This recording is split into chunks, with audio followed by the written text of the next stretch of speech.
The Invisible Man.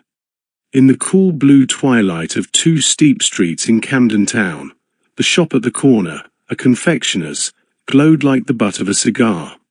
One should rather say, perhaps, like the butt of a firework, for the light was of many colors and some complexity, broken up by many mirrors and dancing on many gilt and gaily-colored cakes and sweetmeats. Against this one fiery glass were glued the noses of many guttersnipes, for the chocolates were all wrapped in those red and gold and green metallic colors which are almost better than chocolate itself, and the huge white wedding cake in the window was somehow at once remote and satisfying. Just as if the whole North Pole were good to eat. Such rainbow provocations could naturally collect the youth of the neighborhood up to the ages of 10 or 12. But this corner was also attractive to youth at a later stage, and a young man, not less than 24, was staring into the same shop window. To him, also, the shop was of fiery charm, but this attraction was not wholly to be explained by chocolates, which, however, he was far from despising. He was a tall, burly, red-haired young man, with a resolute face but a listless manner. He carried under his arm a flat, grey portfolio of black and white sketches, which he had sold with more or less success to publishers ever since his uncle had disinherited him for socialism, because of a lecture which he had delivered against that economic theory. His name was John Turnbull Angus. Entering at last, he walked through the confectioner's shop to the back room, which was a sort of pastrycook restaurant, merely raising his hat to the young lady who was serving there. She was a dark, elegant, alert girl in black, with a high color and very quick, dark eyes, and after the ordinary interval she followed him into the inner room to take his order. His order was evidently a usual one. "I want, please," he said with precision, "one halfpenny bun and a small cup of black coffee." An instant before the girl could turn away he added, "Also, I want you to marry me." 74. The young lady of the shop stiffened suddenly and said, "Those are jokes I don't allow." The red-haired young man lifted grey eyes of an unexpected gravity. "Really and truly," he said, "it's as serious as the halfpenny bun. It is expensive, like the bun. One pays for it. It is indigestible, like the bun. It hurts."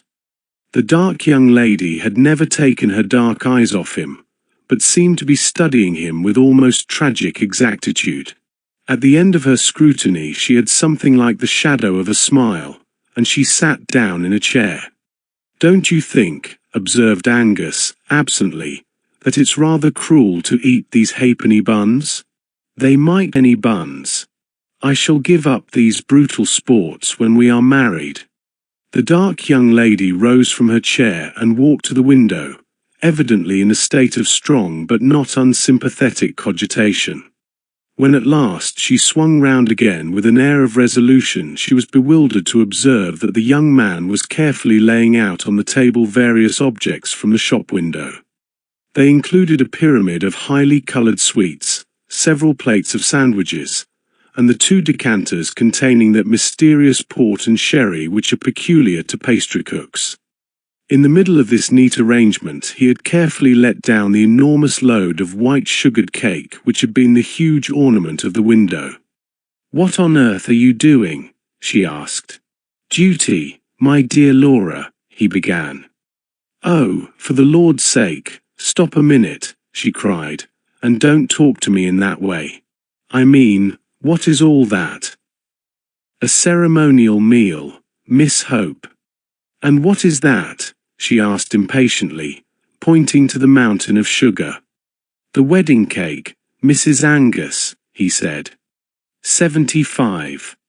The girl marched to that article, removed it with some clatter, and put it back in the shop window.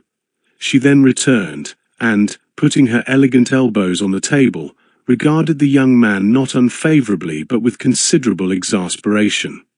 "You don't give me any time to think," she said. "I'm not such a fool," he answered. "That's my Christian humility." She was still looking at him, but she had grown considerably graver behind the smile. "Mr. Angus," she said steadily, "before there is a minute more of this nonsense, I must tell you something about myself as shortly as I can." "Delighted," replied Angus gravely.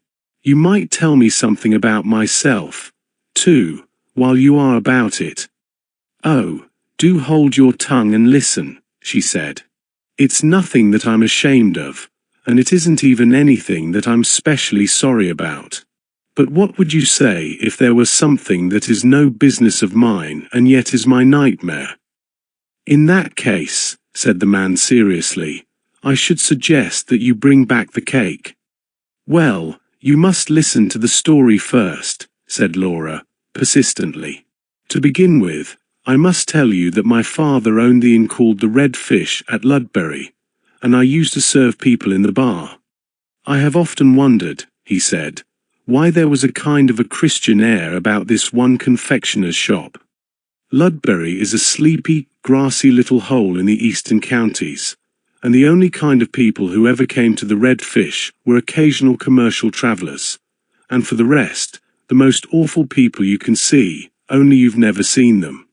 I mean little, loungy men, who had just enough to live on and had nothing to do but lean about in bar rooms and bet on horses, in bad clothes that were just too good for them. Even these wretched young rotters were not very common at our house, but there were two of them that were a lot too common in every sort of way. They both lived on money of their own, and were wearisomely idle. 76. And overdressed. But yet I was a bit sorry for them, because I half believe they slunk into our little empty bar because each of them had a slight deformity, the sort of thing that some yokels laugh at. It wasn't exactly a deformity either. It was more an oddity. One of them was a surprisingly small man, something like a dwarf, or at least like a jockey.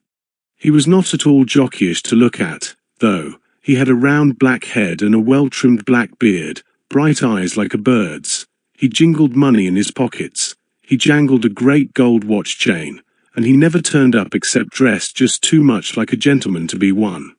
He was no fool though a futile idler. He was curiously clever at all kinds of things that couldn't be the slightest use, a sort of impromptu conjuring, making 15 matches set fire to each other like a regular firework, or cutting a banana or some such thing into a dancing doll.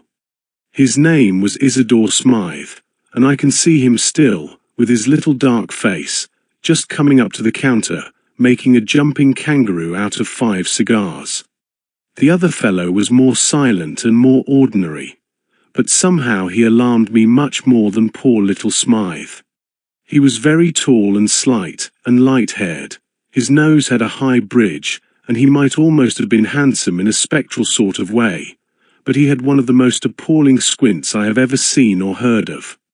When he looked straight at you, you didn't know where you were yourself, let alone what he was looking at. I fancy this sort of disfigurement embittered the poor chap a little, for while Smythe was ready to show off his monkey tricks anywhere, James Welkin never did anything except soak in our bar parlour, and go for great walks by himself in the flat. Grey country all round. All the same, I think Smythe, too, was a little sensitive about being so small, though he carried it off more smartly. And so it was that I was really puzzled, as well as startled, and very sorry, when they both offered to marry me in the same week. Well, I did what I've since thought was perhaps a silly thing. But, after all, these freaks were my friends in a way, and I had a horror of their thinking I refused them for the real reason, which was that they were so impossibly ugly. So I made up some gas of another sort, about never meaning to marry anyone who hadn't carved his way in the world. I said it was a point of principle with me not to live on money that was just inherited like theirs. 2 days after I had talked in this well-meaning, 77 sort of way, the whole trouble began. The first thing I heard was that both of them had gone off to seek their fortunes, as if they were in some silly fairy tale. Well, I've never seen either of them from that day to this.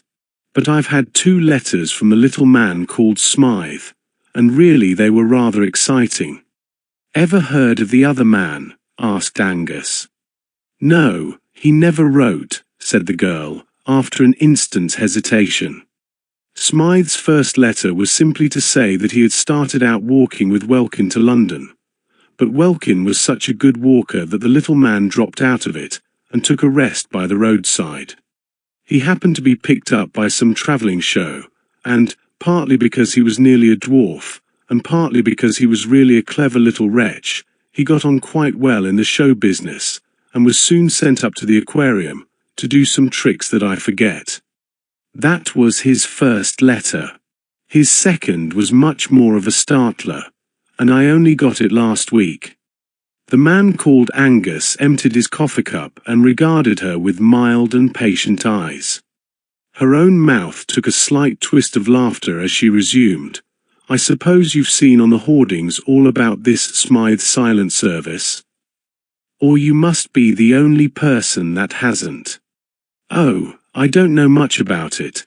It's some clockwork invention for doing all the housework by machinery. You know the sort of thing. Press a button, a butler who never drinks. Turn a handle, 10 housemaids who never flirt. You must have seen the advertisements. Well, whatever these machines are, they are making pots of money. And they are making it all for that little imp whom I knew down in Ludbury. I can't help feeling pleased the poor little chap has fallen on his feet. But the plain fact is, I'm in terror of his turning up any minute and telling me he's carved his way in the world, as he certainly has." "And the other man," repeated Angus with a sort of obstinate quietude. Laura Hope got to her feet suddenly. "My friend," she said, "I think you are a witch." "Yes, you are quite right. I have not seen a line of the other man's writing, and I have no more notion than the dead of what or where he is. But it is of him that I am frightened. It is he who is all about my path. It is he who has half driven me mad. Indeed, I think he has driven 78 me mad, for I have felt him where he could not have been, and I have heard his voice when he could not have spoken." "Well, my dear," said the young man, cheerfully, "if he was Satan himself, he is done for now. You have told somebody. One goes mad all alone, old girl. But when was it you fancied you felt and heard our squinting friend?" "I heard James Welkin laugh as plainly as I hear you speak," said the girl, steadily. "There was nobody there, for I stood just outside the shop at the corner, and could see down both streets at once. I had forgotten how he laughed, though his laugh was as odd as his squint. I had not thought of him for nearly a year. But it's a solemn truth that a few seconds later the first letter came from his rival." "Did you ever make the spectre speak or squeak, or anything?" asked Angus, with some interest. Laura suddenly shuddered, and then said, with an unshaken voice, "Yes.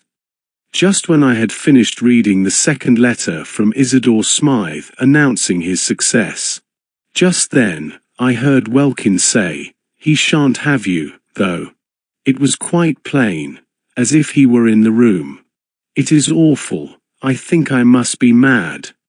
"If you really were mad," said the young man, "you would think you must be sane. But certainly there seems to me to be something a little rum about this unseen gentleman. 2 heads are better than 1.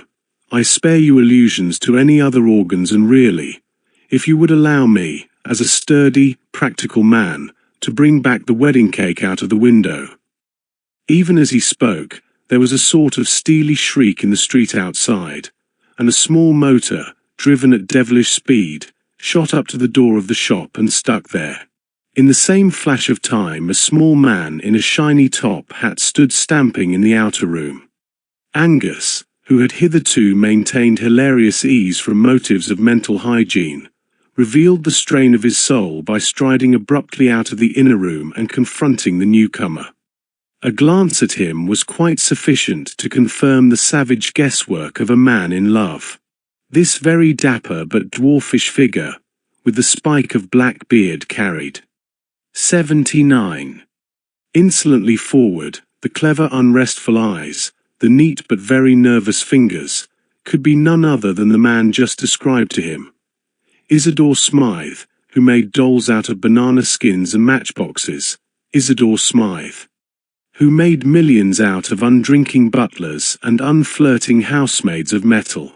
For a moment the two men, instinctively understanding each other's air of possession, looked at each other with that curious cold generosity which is the soul of rivalry. Mr. Smythe, however, made no allusion to the ultimate ground of their antagonism, but said simply and explosively, "Has Miss Hope seen that thing on the window?" "On the window," repeated the staring Angus. "There's no time to explain other things," said the small millionaire shortly. "There's some tomfoolery going on here that has to be investigated." He pointed his polished walking stick at the window, recently depleted by the bridal preparations of Mr. Angus, and that gentleman was astonished to see along the front of the glass a long strip of paper pasted, which had certainly not been on the window when he looked through it some time before. Following the energetic Smythe outside into the street, he found that some yard and a half of stamp paper had been carefully gummed along the glass outside, and on this was written in straggly characters, "If you marry Smythe, he will die." "Laura," said Angus, putting his big red head into the shop, "you're not mad?" "It's the writing of that fellow Welkin," said Smythe gruffly. "I haven't seen him for years, but he's always bothering me. 5 times in the last fortnight he's had threatening letters left at my flat, and I can't even find out who leaves them, let alone if it is Welkin himself.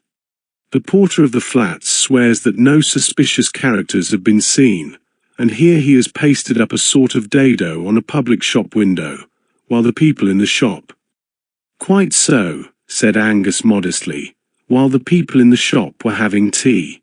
Well, sir, I can assure you I appreciate your common sense in dealing so directly with the matter. We can talk about other things. 80. Afterwards. The fellow cannot be very far off yet, for I swear there was no paper there when I went last to the window, 10 or 15 minutes ago. On the other hand, he's too far off to be chased, as we don't even know the direction. If you'll take my advice, Mr. Smythe, you'll put this at once in the hands of some energetic inquiryman, private rather than public. I know an extremely clever fellow, who has set up in business 5 minutes from here in your car. His name's Flambeau, and though his youth was a bit stormy, he's a strictly honest man now, and his brains are worth money. He lives in Lucknow Mansions, Hampstead." "That is odd," said the little man, arching his black eyebrows. "I live, myself, in Himalaya Mansions, round the corner. Perhaps you might care to come with me. I can go to my rooms and sort out these queer Welkin documents, while you run round and get your friend the detective." "You are very good," said Angus politely. "Well, the sooner we act the better." Both men, with a queer kind of impromptu fairness, took the same sort of formal farewell of the lady, and both jumped into the brisk little car. As Smythe took the handles and they turned the great corner of the street, Angus was amused to see a gigantesque poster of Smythe's Silent Service, with a picture of a huge headless iron doll, carrying a saucepan with the legend, "A cook who is never cross." "I used them in my own flat," said the little black-bearded man, laughing, "partly for advertisements, and partly for real convenience. Honestly, and all above board, those big clockwork dolls of mine do bring your coals or claret or a timetable quicker than any live servants I've ever known, if you know which knob to press. But I'll never deny, between ourselves, that such servants have their disadvantages, too." "Indeed," said Angus.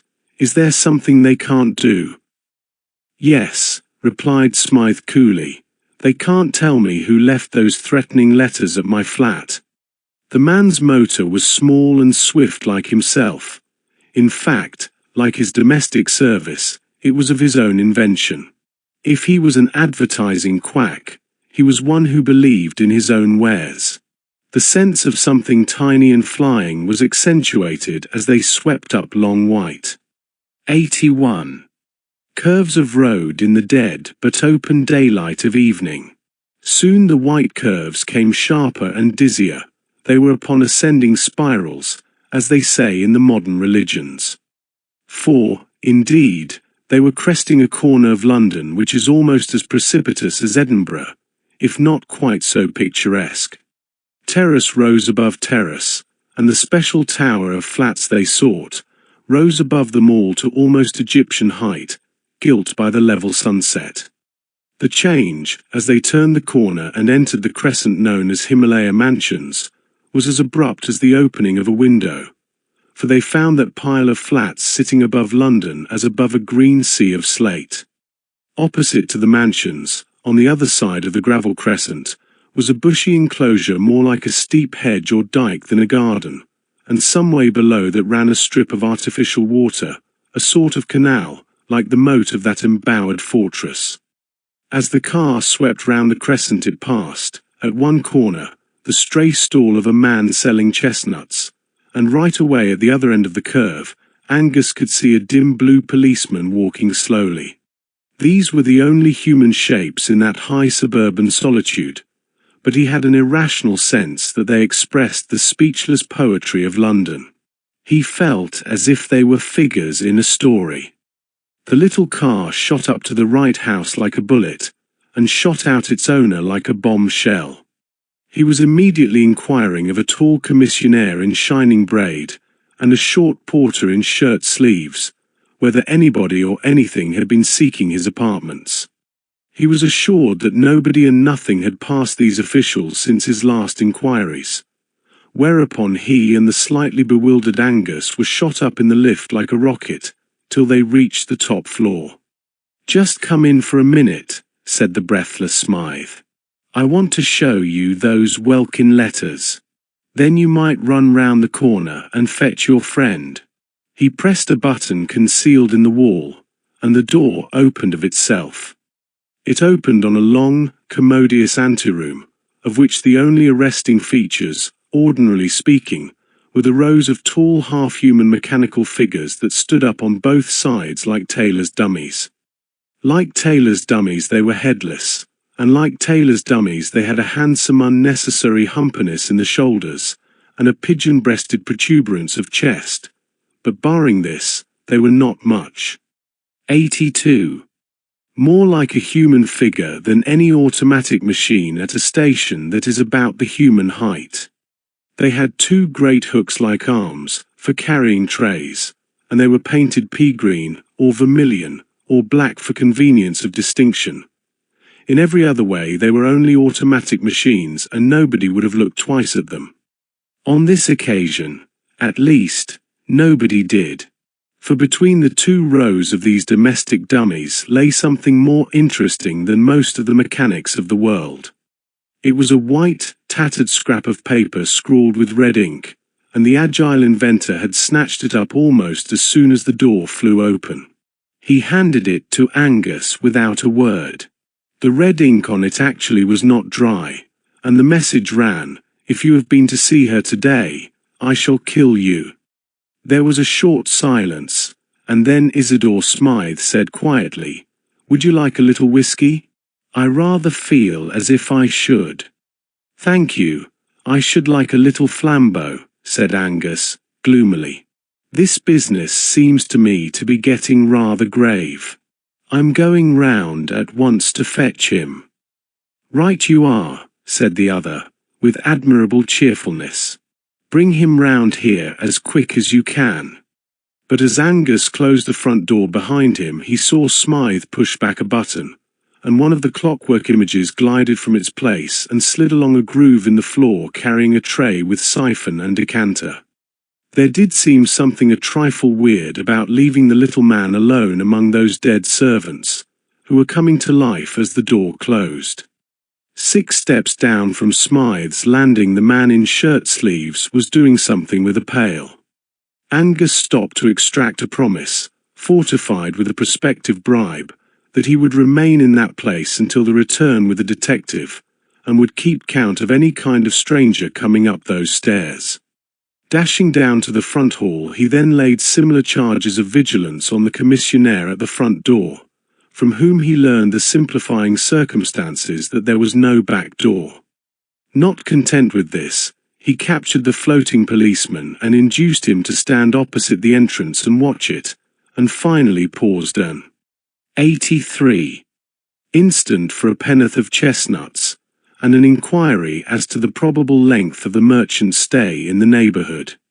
The chestnut seller, turning up the collar of his coat, told him he should probably be moving shortly, as he thought it was going to snow.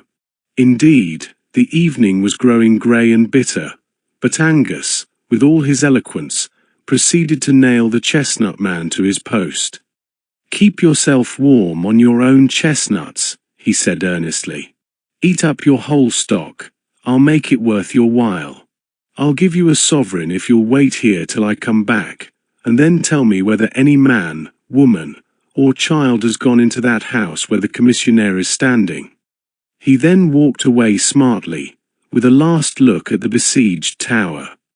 "I've made a ring round that room, anyhow," he said. "They can't all four of them be Mr. Welkin's accomplices." Lucknow Mansions were, so to speak, on a lower platform of that hill of houses, of which Himalaya Mansions might be called the peak. Mr. Flambeau's semi-official flat was on the ground floor, and presented in every way a marked contrast to the American machinery and cold hotel-like luxury of the flat of the silent service. Flambeau, who was a friend of Angus, received him in a rococo artistic den behind his office, of which the ornaments were sabres, harquebuses, Eastern curiosities, flasks of Italian wine, savage cooking pots, a plumy Persian cat, and a small duster-looking Roman Catholic priest, who looked particularly out of place. "This is my friend Father Brown," said Flambeau. "I've often wanted you to meet him. Splendid weather, this, a little cold for southerners like me." "Yes, I think it will keep clear," said Angus, sitting down on a violet-striped Eastern ottoman. "No," said the priest quietly, "it has begun to snow." And, indeed, as he spoke, the first few flakes, foreseen by the man of chestnuts, began to drift across the darkening windowpane. 84. "Well," said Angus heavily, "I'm afraid I've come on business, and rather jumpy business at that. The fact is, Flambeau, within a stone's throw of your house is a fellow who badly wants your help, is perpetually being haunted and threatened by an invisible enemy, a scoundrel whom nobody has even seen." As Angus proceeded to tell the whole tale of Smythe and Welkin, beginning with Laura's story, and going on with his own, the supernatural laugh at the corner of two empty streets, the strange distinct words spoken in an empty room, Flambeau grew more and more vividly concerned. And the little priest seemed to be left out of it, like a piece of furniture. When it came to the scribbled stamp paper pasted on the window, Flambeau rose, seeming to fill the room with his huge shoulders. "If you don't mind," he said, "I think you had better tell me the rest on the nearest road to this man's house. It strikes me, somehow, that there is no time to be lost." "Delighted," said Angus, rising also, "though he's safe enough for the present, for I've set 4 men to watch the only hole to his burrow." They turned out into the street, the small priest trundling after them with the docility of a small dog. He merely said, in a cheerful way, like one making conversation, "How quick the snow gets thick on the ground." As they threaded the steep side streets already powdered with silver, Angus finished his story, and by the time they reached the crescent with the towering flats, he had leisure to turn his attention to the 4 sentinels. The chestnut seller, both before and after receiving a sovereign, swore stubbornly that he had watched the door and seen no visitor enter. The policeman was even more emphatic. He said he had had experience of crooks of all kinds, in top hats and in rags. He wasn't so green as to expect suspicious characters to look suspicious. He looked out for anybody, and, so help him, there had been nobody. And when all three men gathered round the gilded commissionaire, who still stood smiling astride of the porch, the verdict was more final still. I've got a right to ask any man, duke or dustman, what he wants in these flats, said the genial and gold-laced giant, and I'll swear there's been nobody to ask since this gentleman went away. 85. The unimportant Father Brown, who stood back, looking modestly at the pavement, here ventured to say meekly, "Has nobody been up and down stairs, then, since the snow began to fall? It began while we were all round at Flambeau's." "Nobody's been in here, sir, you can take it from me," said the official, with beaming authority. "Then I wonder what that is," said the priest, and stared at the ground blankly like a fish. The others all looked down also, and Flambeau used a fierce exclamation and a French gesture. For it was unquestionably true that down the middle of the entrance guarded by the man in gold lace, actually between the arrogant, stretched legs of that colossus, ran a stringy pattern of grey footprints stamped upon the white snow. "God!" cried Angus involuntarily, "the invisible man!" Without another word he turned and dashed up the stairs, with Flambeau following.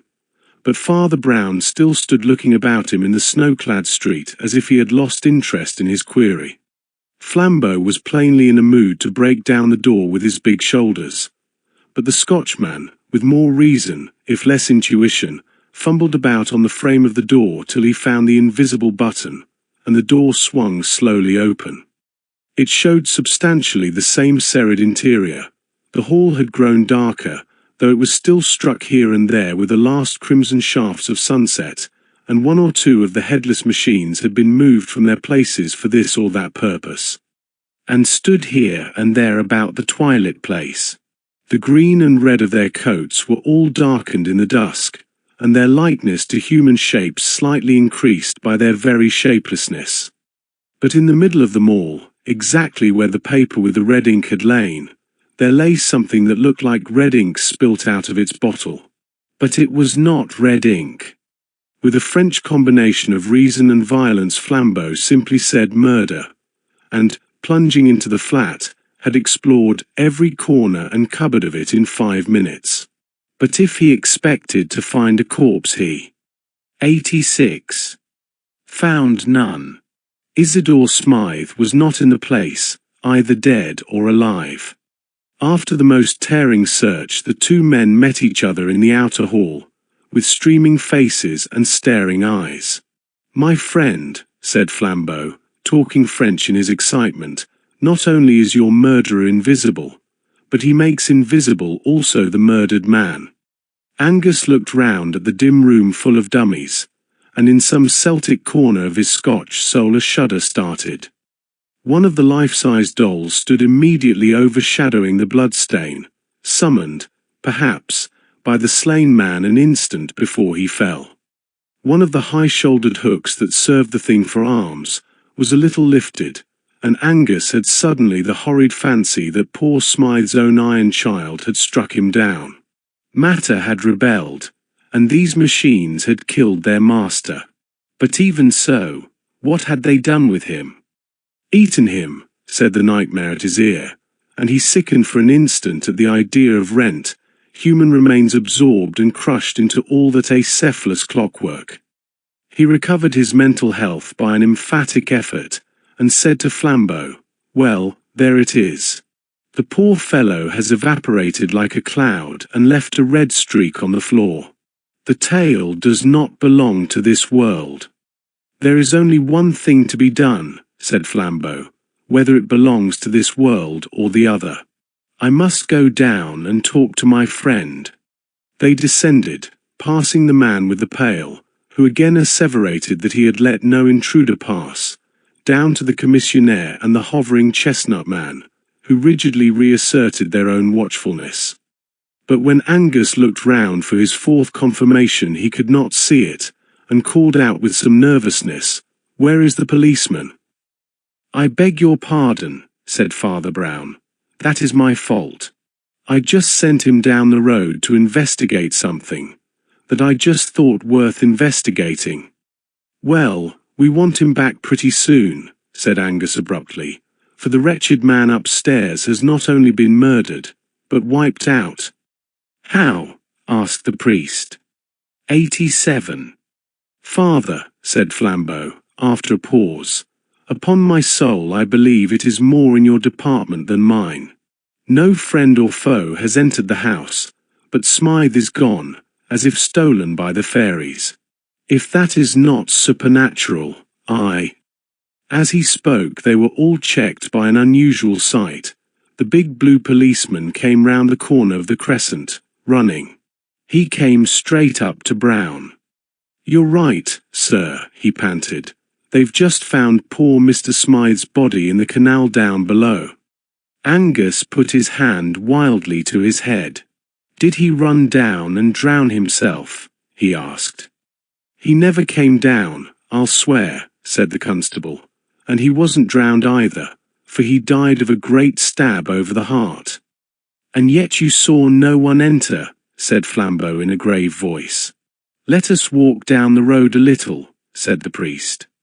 As they reached the other end of the crescent he observed abruptly, "Stupid of me. I forgot to ask the policeman something. I wonder if they found a light brown sack." "Why a light brown sack?" asked Angus, astonished. "Because if it was any other coloured sack, the case must begin over again," said Father Brown.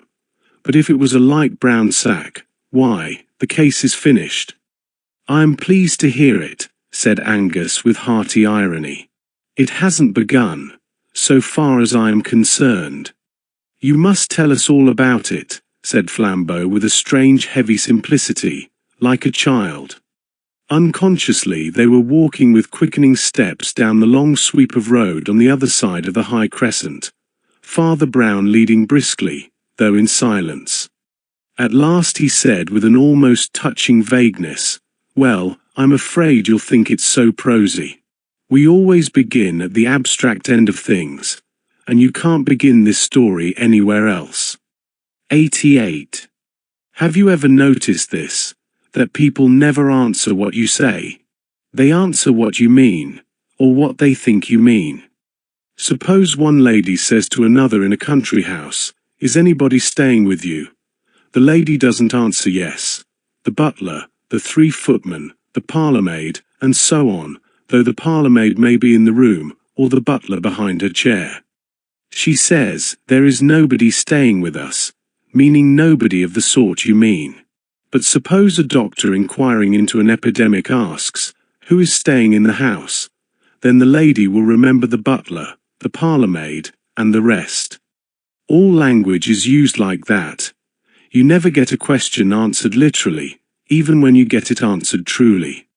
When those 4 quite honest men said that no man had gone into the mansions, they did not really mean that no man had gone into them. They meant no man whom they could suspect of being your man. A man did go into the house, and did come out of it, but they never noticed him. "An invisible man?" inquired Angus, raising his red eyebrows. "A mentally invisible man," said Father Brown. A minute or two after he resumed in the same unassuming voice, like a man thinking his way. "Of course you can't think of such a man, until you do think of him. That's where his cleverness comes in. But I came to think of him through 2 or 3 little things in the tale Mr. Angus told us. First, there was the fact that this Welkin went for long walks. And then there was the vast lot of stamp paper on the window. And then, most of all, there were the 2 things the young lady said, things that couldn't be true. Don't get annoyed," he added hastily, noting a sudden movement of the Scotchman's head. "She thought they were true. A person can't be quite alone in a street a second before she receives a letter. She can't be quite alone in a street when she starts reading a letter just received. There must be somebody pretty near her. He must be mentally invisible." "Why must there be somebody near her?" asked Angus. Because, said Father Brown, barring carrier pigeons, somebody must have brought her the letter. Do you really mean to say, asked Flambeau, with energy, that Welkin carried his rival's letters to his lady? 89. Yes, said the priest. Welkin carried his rival's letters to his lady. You see, he had to. Oh, I can't stand much more of this, exploded Flambeau. Who is this fellow? What does he look like? What is the usual get-up of a mentally invisible man? He is dressed rather handsomely in red, blue, and gold, replied the priest promptly with precision, and in this striking, and even showy, costume he entered Himalaya mansions under 8 human eyes. He killed Smythe in cold blood, and came down into the street again carrying the dead body in his arms. Reverend sir, cried Angus, standing still, are you raving mad, or am I? You are not mad, said Brown, only a little unobservant. You have not noticed such a man as this, for example. He took 3 quick strides forward, and put his hand on the shoulder of an ordinary passing postman who had bustled by them unnoticed under the shade of the trees. Nobody ever notices postmen somehow, he said thoughtfully. Yet they have passions like other men, and even carry large bags where a small corpse can be stowed quite easily. The postman, instead of turning naturally, had ducked and tumbled against the garden fence. He was a lean, fair-bearded man of very ordinary appearance, but as he turned an alarmed face over his shoulder, all 3 men were fixed with an almost fiendish squint. Flambeau went back to his sabres, purple rugs, and Persian cat, having many things to attend to. John Turnbull Angus went back to the lady at the shop, with whom that imprudent young man contrives to be extremely comfortable. But Father Brown walked those snow-covered hills under the stars for many hours with a murderer, and what they said to each other will never be known. 90. The Honor of Israel Gow. A stormy evening of olive and silver was closing in, as Father Brown, wrapped in a grey Scotch plaid, came to the end of a grey Scotch valley and beheld the strange castle of Glengyle. It stopped one end of the glen or hollow like a blind alley, and it looked like the end of the world. Rising in steep roofs and spires of sea-green slate in the manner of the old French-Scotch chateaux, it reminded an Englishman of the sinister steeple-hats of witches in fairy tales, and the pine woods that rocked round the green turrets looked, by comparison, as black as numberless flocks of ravens. This note of a dreamy, almost a sleepy devilry, was no mere fancy from the landscape.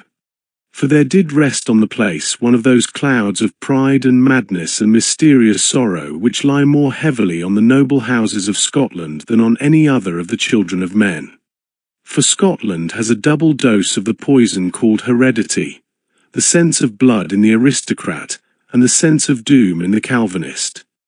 The priest had snatched a day from his business at Glasgow to meet his friend Flambeau, the amateur detective, who was at Glengyle Castle with another more formal officer investigating the life and death of the late Earl of Glengyle. That mysterious person was the last representative of a race whose valour, insanity, and violent cunning had made them terrible even among the sinister nobility of their nation in the 16th century. None were deeper in that labyrinthine ambition, in chamber within chamber of that palace of lies that was built up around Mary Queen of Scots. The rhyme in the countryside attested the motive and the result of their machinations candidly. As green sap to the Symmetries is red gold to the Ogilvies. For many centuries there had never been a decent lord in Glengyle Castle, and with the Victorian era one would have thought that all eccentricities were exhausted. The last Glengyle, however, satisfied his tribal tradition by doing the only thing that was left for him to do. He 91. Disappeared.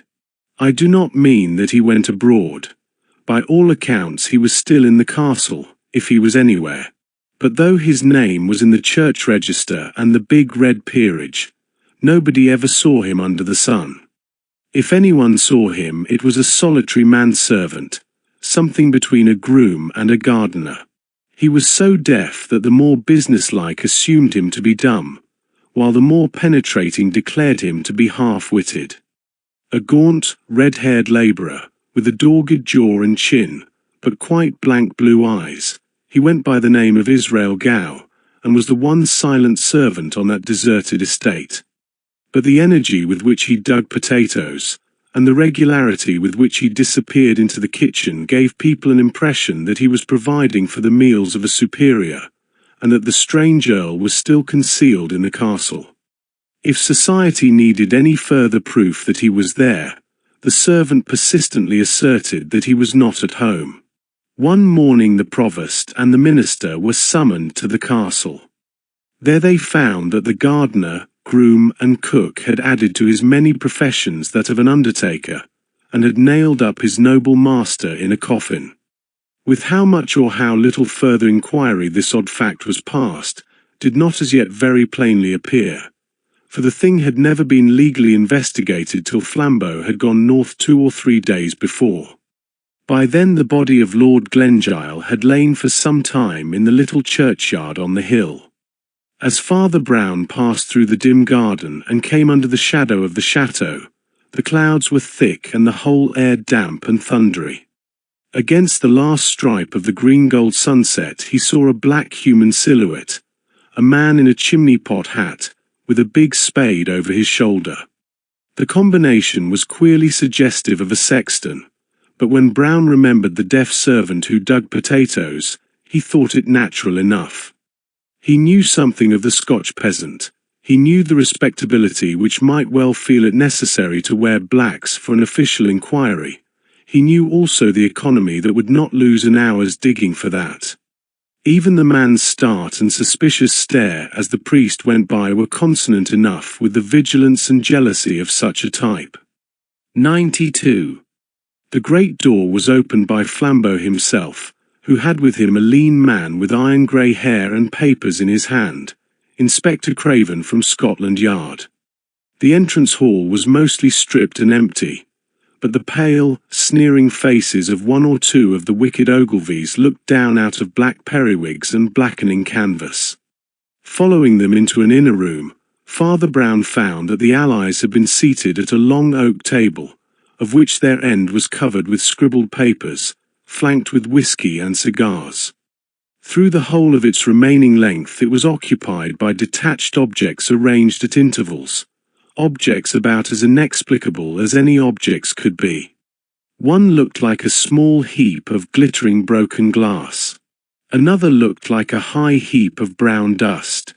A third appeared to be a plain stick of wood. "You seem to have a sort of geological museum here," he said, as he sat down, jerking his head briefly in the direction of the brown dust and the crystalline fragments.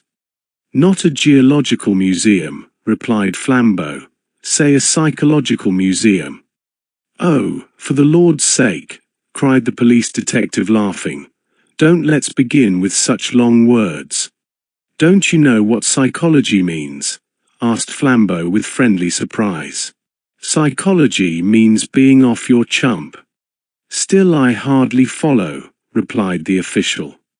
"Well," said Flambeau, with decision, "I mean that we've only found out one thing about Lord Glengyle. He was a maniac." The black silhouette of Gow with his top hat and spade passed the window, dimly outlined against the darkening sky. Father Brown stared passively at it and answered, "I can understand there must have been something odd about the man, or he wouldn't have buried himself alive, nor been in such a hurry to bury himself dead. But what makes you think it was lunacy?" "Well," said Flambeau, "you just listen to the list of things Mr. Craven has found in the house." 93. "We must get a candle," said Craven, suddenly. "A storm is getting up, and it's too dark to read." "Have you found any candles?" asked Brown smiling, "among your oddities?" Flambeau raised a grave face, and fixed his dark eyes on his friend. "That is curious, too," he said. 25 candles, and not a trace of a candlestick. In the rapidly darkening room and rapidly rising wind, Brown went along the table to where a bundle of wax candles lay among the other scrappy exhibits. As he did so, he bent accidentally over the heap of red-brown dust, and a sharp sneeze cracked the silence. "Hello," he said, "snuff." He took one of the candles, lit it carefully, came back and stuck it in the neck of the whiskey bottle. The unrestful night air, blowing through the crazy window, waved the long flame like a banner. And on every side of the castle they could hear the miles and miles of black pine wood seething like a black sea around a rock. "I will read the inventory," began Craven gravely, picking up one of the papers, "the inventory of what we found loose and unexplained in the castle. You are to understand that the place generally was dismantled and neglected, but one or two rooms had plainly been inhabited in a simple but not squalid style by somebody who was not the servant Gow. The list is as follows. First item. A very considerable hoard of precious stones, nearly all diamonds, and all of them loose, without any setting whatever. Of course, it is natural that the Ogilvies should have family jewels, but those are exactly the jewels that are almost always set in particular articles of ornament. The Ogilvies would seem to have kept theirs loose in their pockets, like coppers. Second item. Heaps and heaps of loose snuff, not kept in a horn, or even a pouch, but lying in heaps on the mantelpieces, on the sideboard, on the piano, anywhere. It looks as if the old gentleman would not take the trouble to look in a pocket or lift a lid. 94. Third item. Here and there about the house curious little heaps of minute pieces of metal, some like steel springs and some in the form of microscopic wheels, as if they had gutted some mechanical toy. Fourth item. The wax candles, which have to be stuck in bottlenecks because there is nothing else to stick them in. Now I wish you to note how very much queerer all this is than anything we anticipated. For the central riddle we are prepared. We have all seen at a glance that there was something wrong about the last Earl. We have come here to find out whether he really lived here, whether he really died here, whether that red-haired scarecrow who did his burying had anything to do with his dying. But suppose the worst in all this, the most lurid or melodramatic solution you like. Suppose the servant really killed the master, or suppose the master isn't really dead, or suppose the master is dressed up as the servant, or suppose the servant is buried for the master. Invent what Wilkie Collins's tragedy you like, and you still have not explained a candle without a candlestick. Or why an elderly gentleman of good family should habitually spill snuff on the piano. The core of the tale we could imagine. It is the fringes that are mysterious. By no stretch of fancy can the human mind connect together snuff and diamonds and wax and loose clockwork. "I think I see the connection," said the priest. "This Glengyle was mad against the French Revolution. He was an enthusiast for the Ancien Regime, and was trying to reenact literally the family life of the last Bourbons. He had snuff because it was the 18th century luxury, wax candles because they were the 18th century lighting. The mechanical bits of iron represent the locksmith hobby of Louis XVI. The diamonds are for the diamond necklace of Marie Antoinette." Both the other men were staring at him with round eyes. "What a perfectly extraordinary notion," cried Flambeau. "Do you really think that is the truth?" "I am perfectly sure it isn't," answered Father Brown. "Only you said that nobody could connect snuff and diamonds and clockwork and candles. I give you that connection offhand. The real truth, I am very sure, lies deeper." 95. He paused a moment and listened to the wailing of the wind in the turrets. Then he said, "The late Earl of Glengyle was a thief. He lived a second and darker life as a desperate housebreaker. He did not have any candlesticks because he only used these candles cut short in the little lantern he carried. The snuff he employed as the fiercest French criminals have used pepper, to fling it suddenly in dense masses in the face of a captor or pursuer. But the final proof is in the curious coincidence of the diamonds and the small steel wheels. Surely that makes everything plain to you? Diamonds and small steel wheels are the only two instruments with which you can cut out a pane of glass. The bough of a broken pine tree lashed heavily in the blast against the windowpane behind them, as if in parody of a burglar, but they did not turn round. Their eyes were fastened on Father Brown. Diamonds and small wheels, repeated Craven, ruminating. Is that all that makes you think it the true explanation? I don't think it the true explanation, replied the priest placidly. But you said that nobody could connect the four things. The true tale, of course, is something much more humdrum. Glengyle had found, or thought he had found, precious stones on his estate. Somebody had bamboozled him with those loose brilliants, saying they were found in the castle caverns. The little wheels are some diamond-cutting affair. He had to do the thing very roughly and in a small way, with the help of a few shepherds or rude fellows on these hills. Snuff is the one great luxury of such Scotch shepherds. It's the one thing with which you can bribe them. They didn't have candlesticks because they didn't want them. They held the candles in their hands when they explored the caves. Is that all? Asked Flambeau after a long pause. Have we got to the dull truth at last? Oh, no, said Father Brown. As the wind died in the most distant pine woods with a long hoot as of mockery, Father Brown, with an utterly impassive face, went on. I only suggested that because you said one could not plausibly connect snuff with clockwork or candles with bright stones. 10 false philosophies will fit the universe. 10 false theories will fit Glengyle. 96. Castle. But we want the real explanation of the castle and the universe. But are there no other exhibits? Craven laughed, and Flambeau rose smiling to his feet and strolled down the long table. Items 5, 6, 7, etc., he said, and certainly more varied than instructive. A curious collection, not of lead pencils, but of the lead out of lead pencils. A senseless stick of bamboo, with the top rather splintered. It might be the instrument of the crime. Only, there isn't any crime.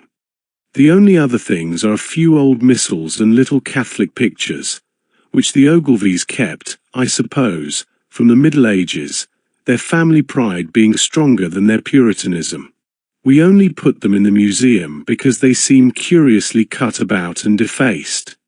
The heady tempest without drove a dreadful rack of clouds across Glengyle and through the long room into darkness as Father Brown picked up the little illuminated pages to examine them. He spoke before the drift of darkness had passed, but it was the voice of an utterly new man. Mr. Craven, said he, talking like a man 10 years younger, you have got a legal warrant, haven't you, to go up and examine that grave? The sooner we do it the better, and get to the bottom of this horrible affair. If I were you I should start now. Now, repeated the astonished detective, and why now? Because this is serious, answered Brown. This is not spilt snuff or loose pebbles, that might be there for 100 reasons. There is only one reason I know of for this being done, and the reason goes down to the roots of the world. These religious pictures are not just dirted or torn or scrawled over, which might be done in idleness or bigotry, by children or by Protestants. These have been treated very carefully, and very queerly. In every place where the great ornamented name of God comes in the old illuminations, it has been elaborately taken out. The only other thing that has been removed is the halo round the head of the child Jesus. Therefore, I say, let us get our warrant and our spade and our hatchet, and go up and break open that coffin. What do you mean? Demanded the London officer. 97. I mean, answered the little priest, and his voice seemed to rise slightly in the roar of the gale. "I mean that the great devil of the universe may be sitting on the top tower of this castle at this moment, as big as 100 elephants, and roaring like the apocalypse. There is black magic somewhere at the bottom of this." "Black magic," repeated Flambeau in a low voice, for he was too enlightened a man not to know of such things. "But what can these other things mean?" "Oh, something damnable, I suppose," replied Brown impatiently. "How should I know? How can I guess all their mazes down below? Perhaps you can make a torture out of snuff and bamboo. Perhaps lunatics lust after wax and steel filings. Perhaps there is a maddening drug made of lead pencils. Our shortest cut to the mystery is up the hill to the grave." His comrades hardly knew that they had obeyed and followed him till a blast of the night wind nearly flung them on their faces in the garden. Nevertheless they had obeyed him like automata, for Craven found a hatchet in his hand, and the warrant in his pocket. Flambeau was carrying the heavy spade of the strange gardener. Father Brown was carrying the little gilt book from which had been torn the name of God. The path up the hill to the churchyard was crooked but short. Only under that stress of wind it seemed laborious and long. Far as the eye could see, farther and farther as they mounted the slope, were seas beyond seas of pines, now all aslope one way under the wind. And that universal gesture seemed as vain as it was vast, as vain as if that wind were whistling about some unpeopled and purposeless planet. Through all that infinite growth of grey-blue forest sang, shrill and high, that ancient sorrow that is in the heart of all heathen things. One could fancy that the voices from the underworld of unfathomable foliage were cries of the lost and wandering pagan gods, gods who had gone roaming in that irrational forest, and who will never find their way back to heaven. "You see," said Father Brown in low but easy tone, "Scotch people before Scotland existed were a curious lot. In fact, they're a curious lot still. But in the prehistoric times I fancy they really worshipped demons. That," he added genially, "is why they jumped at the Puritan theology." 98. "My friend," said Flambeau, turning in a kind of fury, "what does all that snuff mean?" "My friend," replied Brown, with equal seriousness, "there is one mark of all genuine religions: materialism. Now, devil worship is a perfectly genuine religion." They had come up on the grassy scalp of the hill, one of the few bald spots that stood clear of the crashing and roaring pine forest. A mean enclosure, partly timber and partly wire, rattled in the tempest to tell them the border of the graveyard. But by the time Inspector Craven had come to the corner of the grave, and Flambeau had planted his spade point downwards and leaned on it, they were both almost as shaken as the shaky wood and wire. At the foot of the grave grew great tall thistles, grey and silver in their decay. Once or twice, when a ball of thistledown broke under the breeze and flew past him, Craven jumped slightly as if it had been an arrow. Flambeau drove the blade of his spade through the whistling grass into the wet clay below. Then he seemed to stop and lean on it as on a staff. "Go on," said the priest very gently. "We are only trying to find the truth. What are you afraid of?" "I am afraid of finding it," said Flambeau. The London detective spoke suddenly in a high crowing voice that was meant to be conversational and cheery. "I wonder why he really did hide himself like that. Something nasty, I suppose. Was he a leper?" "Something worse than that," said Flambeau. "And what do you imagine," asked the other, "would be worse than a leper?" "I don't imagine it," said Flambeau. He dug for some dreadful minutes in silence, and then said in a choked voice, "I'm afraid of his not being the right shape." "Nor was that piece of paper, you know," said Father Brown quietly. "And we survived even that piece of paper." 99. Flambeau dug on with a blind energy. but the tempest had shouldered away the choking grey clouds that clung to the hills like smoke and revealed grey fields of faint starlight before he cleared the shape of a rude timber coffin, and somehow tipped it up upon the turf. Craven stepped forward with his axe.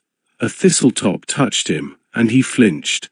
Then he took a firmer stride, and hacked and wrenched with an energy like flambeaus till the lid was torn off, and all that was there lay glimmering in the grey starlight. "Bones," said Craven, and then he added, "But it is a man," as if that was something unexpected. "Is he?" asked Flambeau in a voice that went oddly up and down. "Is he all right?" "Seems so," said the officer huskily, bending over the obscure and decaying skeleton in the box. "Wait a minute." A vast heave went over Flambeau's huge figure. "And now I come to think of it," he cried, "why in the name of madness shouldn't he be all right?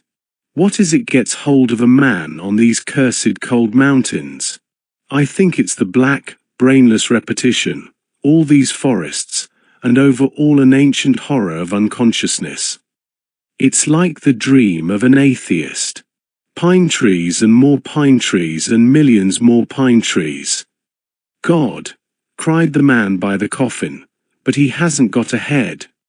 While the others stood rigid, the priest, for the first time, showed a leap of startled concern. "No head," he repeated. "No head," as if he had almost expected some other deficiency. Half-witted visions of a headless baby born to Glengyle, of a headless youth hiding himself in the castle, of a headless man pacing those ancient halls or that gorgeous garden, passed in panorama through their minds. But even in that stiffened instant the tale took no root in them and seemed to have no reason in it. They stood listening to the loud woods and the shrieking sky quite foolishly, like exhausted animals. Thought seemed to be something enormous that had suddenly slipped out of their grasp. 100. "There are 3 headless men," said Father Brown, "standing round this open grave." The pale detective from London opened his mouth to speak, and left it open like a yokel, while a long scream of wind tore the sky. Then he looked at the axe in his hands as if it did not belong to him, and dropped it. "Father," said Flambeau in that infantile and heavy voice he used very seldom, "what are we to do?" His friend's reply came with the pent promptitude of a gun going off. "Sleep," cried Father Brown. "Sleep. We have come to the end of the ways. Do you know what sleep is? Do you know that every man who sleeps believes in God? It is a sacrament, for it is an act of faith and it is a food. And we need a sacrament, if only a natural one. Something has fallen on us that falls very seldom on men, perhaps the worst thing that can fall on them." Craven's parted lips came together to say, "What do you mean?" The priest had turned his face to the castle as he answered, "We have found the truth, and the truth makes no sense."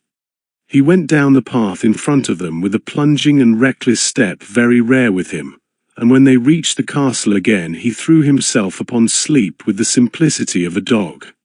Despite his mystic praise of slumber, Father Brown was up earlier than anyone else except the silent gardener, and was found smoking a big pipe and watching that expert at his speechless labours in the kitchen garden. Towards daybreak the rocking storm had ended in roaring rains, and the day came with a curious freshness.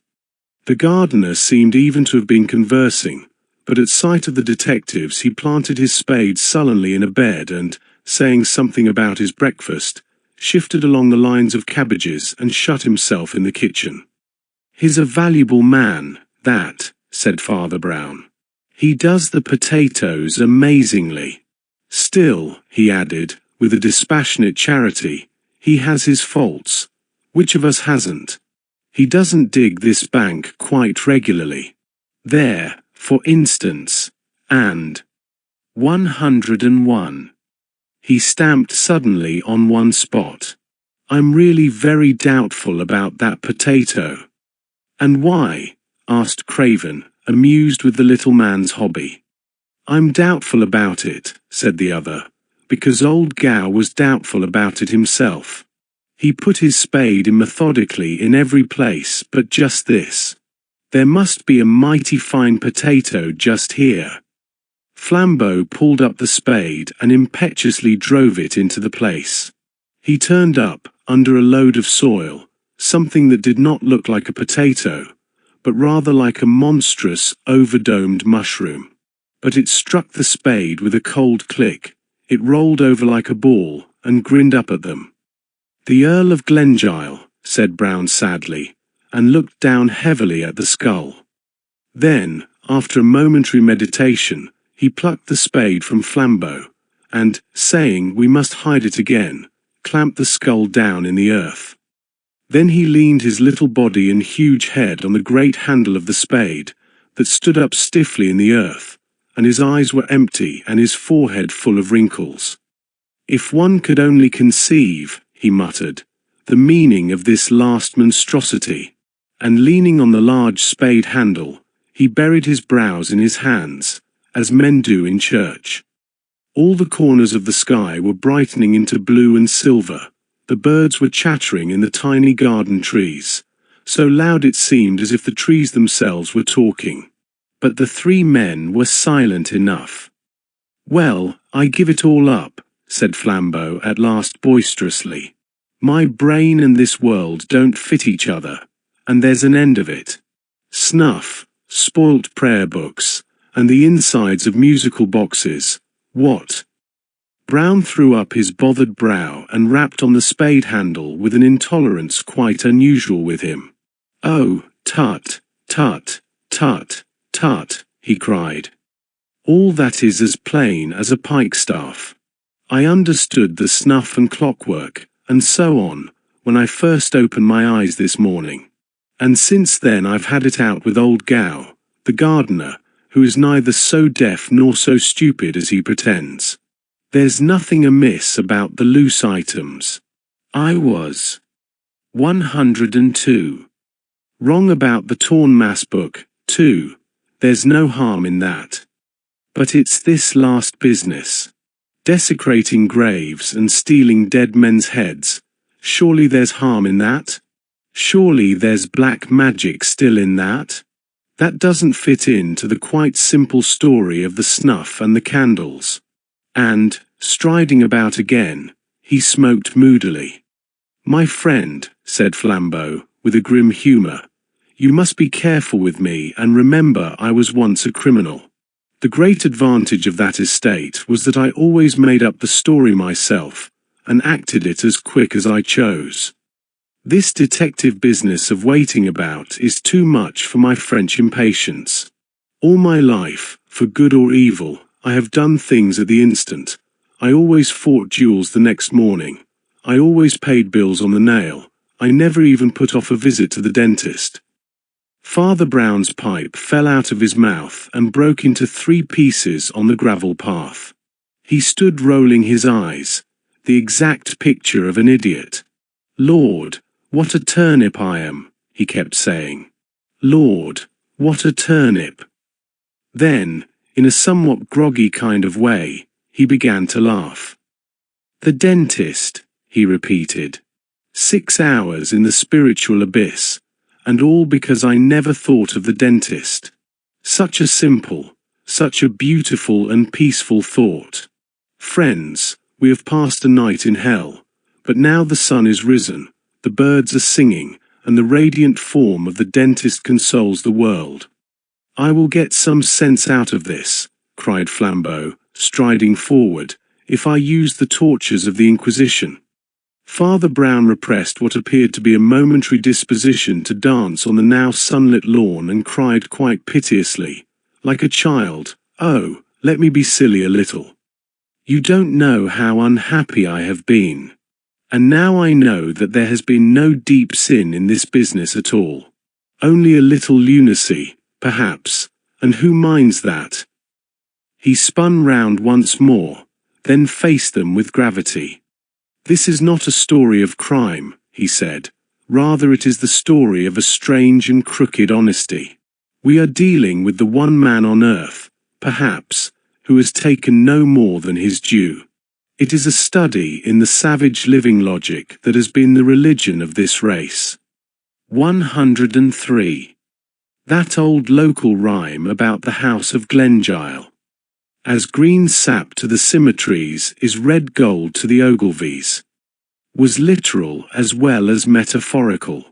It did not merely mean that the Glengyles sought for wealth, it was also true that they literally gathered gold. They had a huge collection of ornaments and utensils in that metal. They were, in fact, misers whose mania took that turn. In the light of that fact, run through all the things we found in the castle. Diamonds without their gold rings, candles without their gold candlesticks, snuff without the gold snuff boxes, pencil leads without the gold pencil cases, a walking stick without its gold top, clockwork without the gold clocks, or rather watches. And, mad as it sounds, because the halos and the name of God in the old missals were of real gold, these also were taken away. The garden seemed to brighten, the grass to grow gayer in the strengthening sun, as the crazy truth was told. Flambeau lit a cigarette as his friend went on. "Were taken away," continued Father Brown. "Were taken away, but not stolen. Thieves would never have left this mystery. Thieves would have taken the gold snuff boxes, snuff and all, the gold pencil cases, lead and all. We have to deal with a man with a peculiar conscience, but certainly a conscience. I found that mad moralist this morning in the kitchen garden yonder, and I heard the whole story. The late Archibald Ogilvy was the nearest approach to a good man ever born at Glengyle. But his bitter virtue took the turn of the misanthrope. He moped over the dishonesty of his ancestors, from which, somehow, he generalized a dishonesty of all men.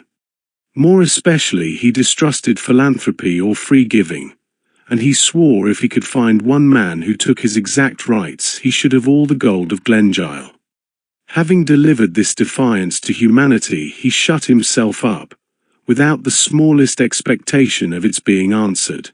One day, however, a deaf and 104.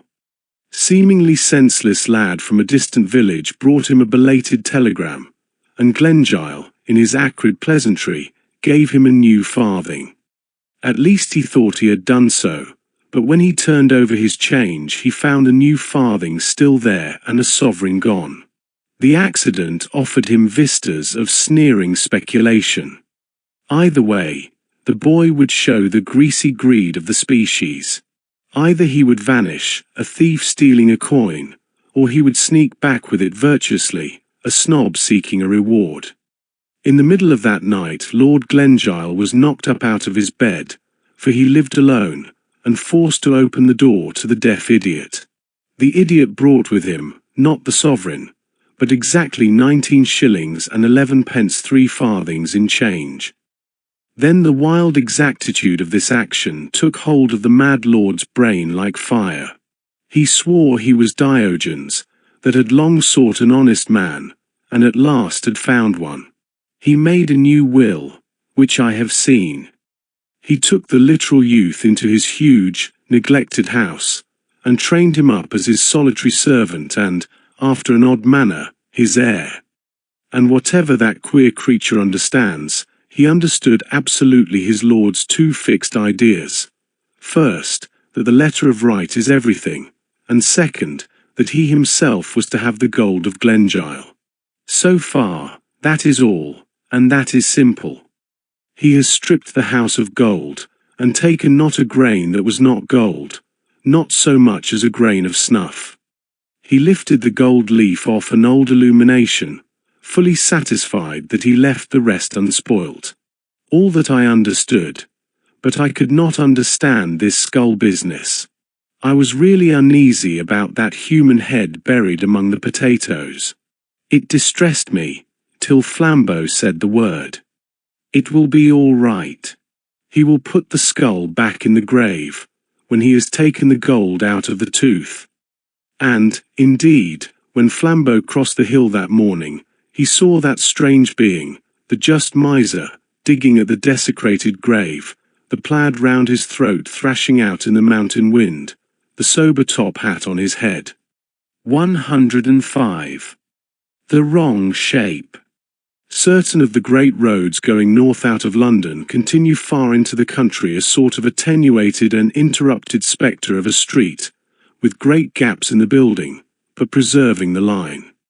Here will be a group of shops, followed by a fenced field or paddock, and then a famous public house, and then perhaps a market garden or a nursery garden, and then one large private house, and then another field and another inn, and so on.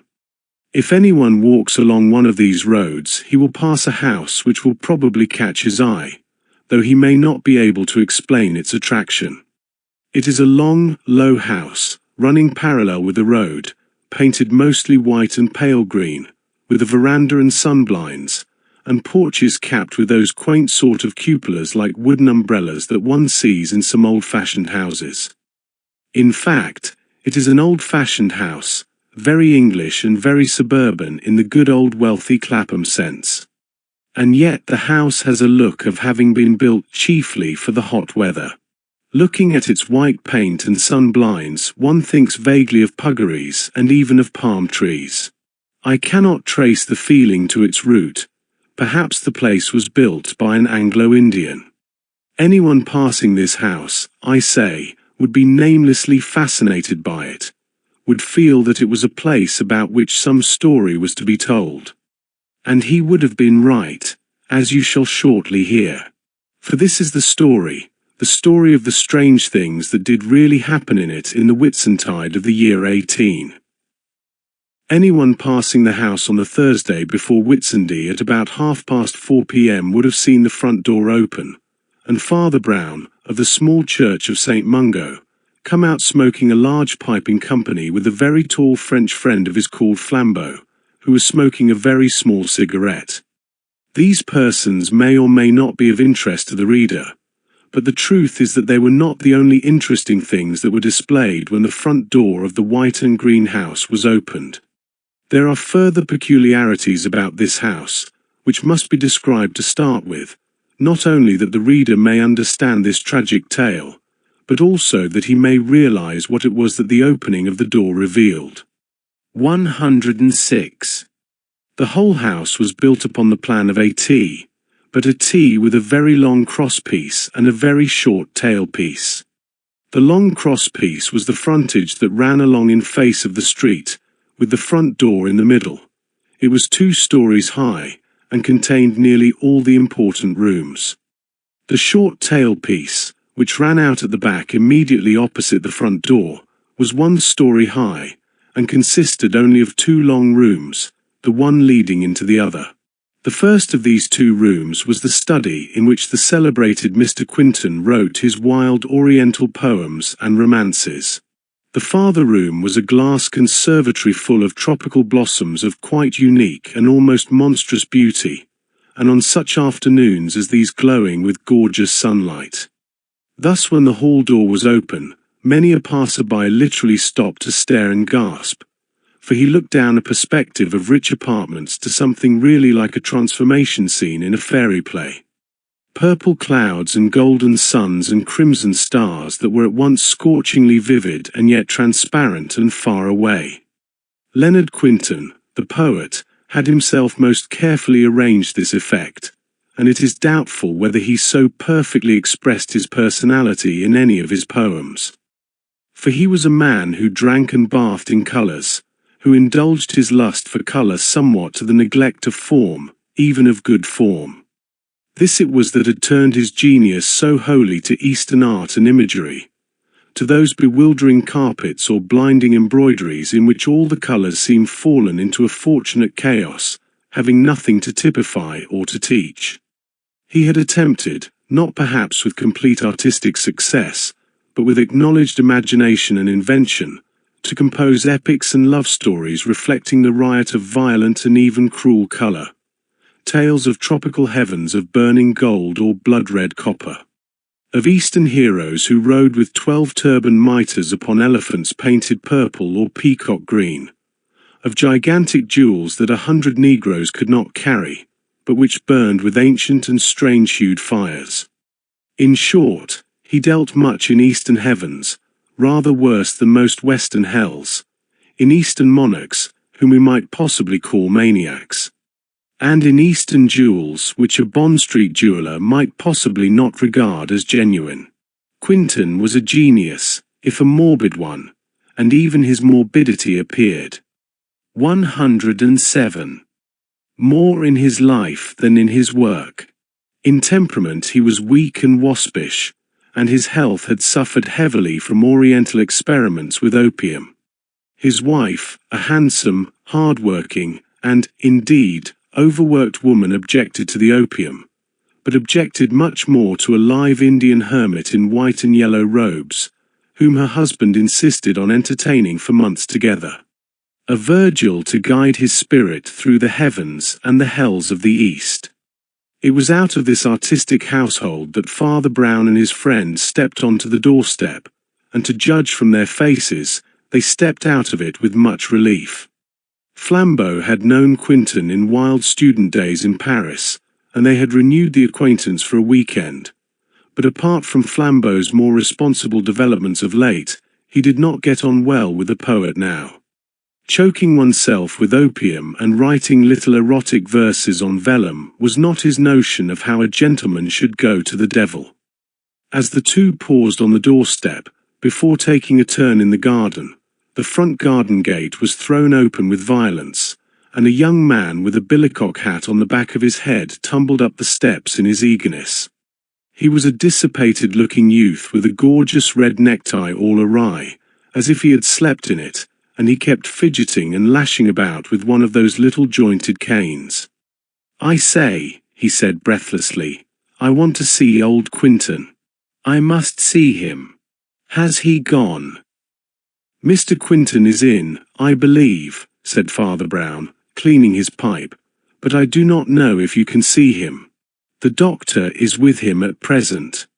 The young man, who seemed not to be perfectly sober, stumbled into the hall, and at the same moment the doctor came out of Quinton's study, shutting the door and beginning to put on his gloves. "See Mr. Quinton," said the doctor coolly. "No, I'm afraid you can't. In fact, you mustn't on any account. Nobody must see him.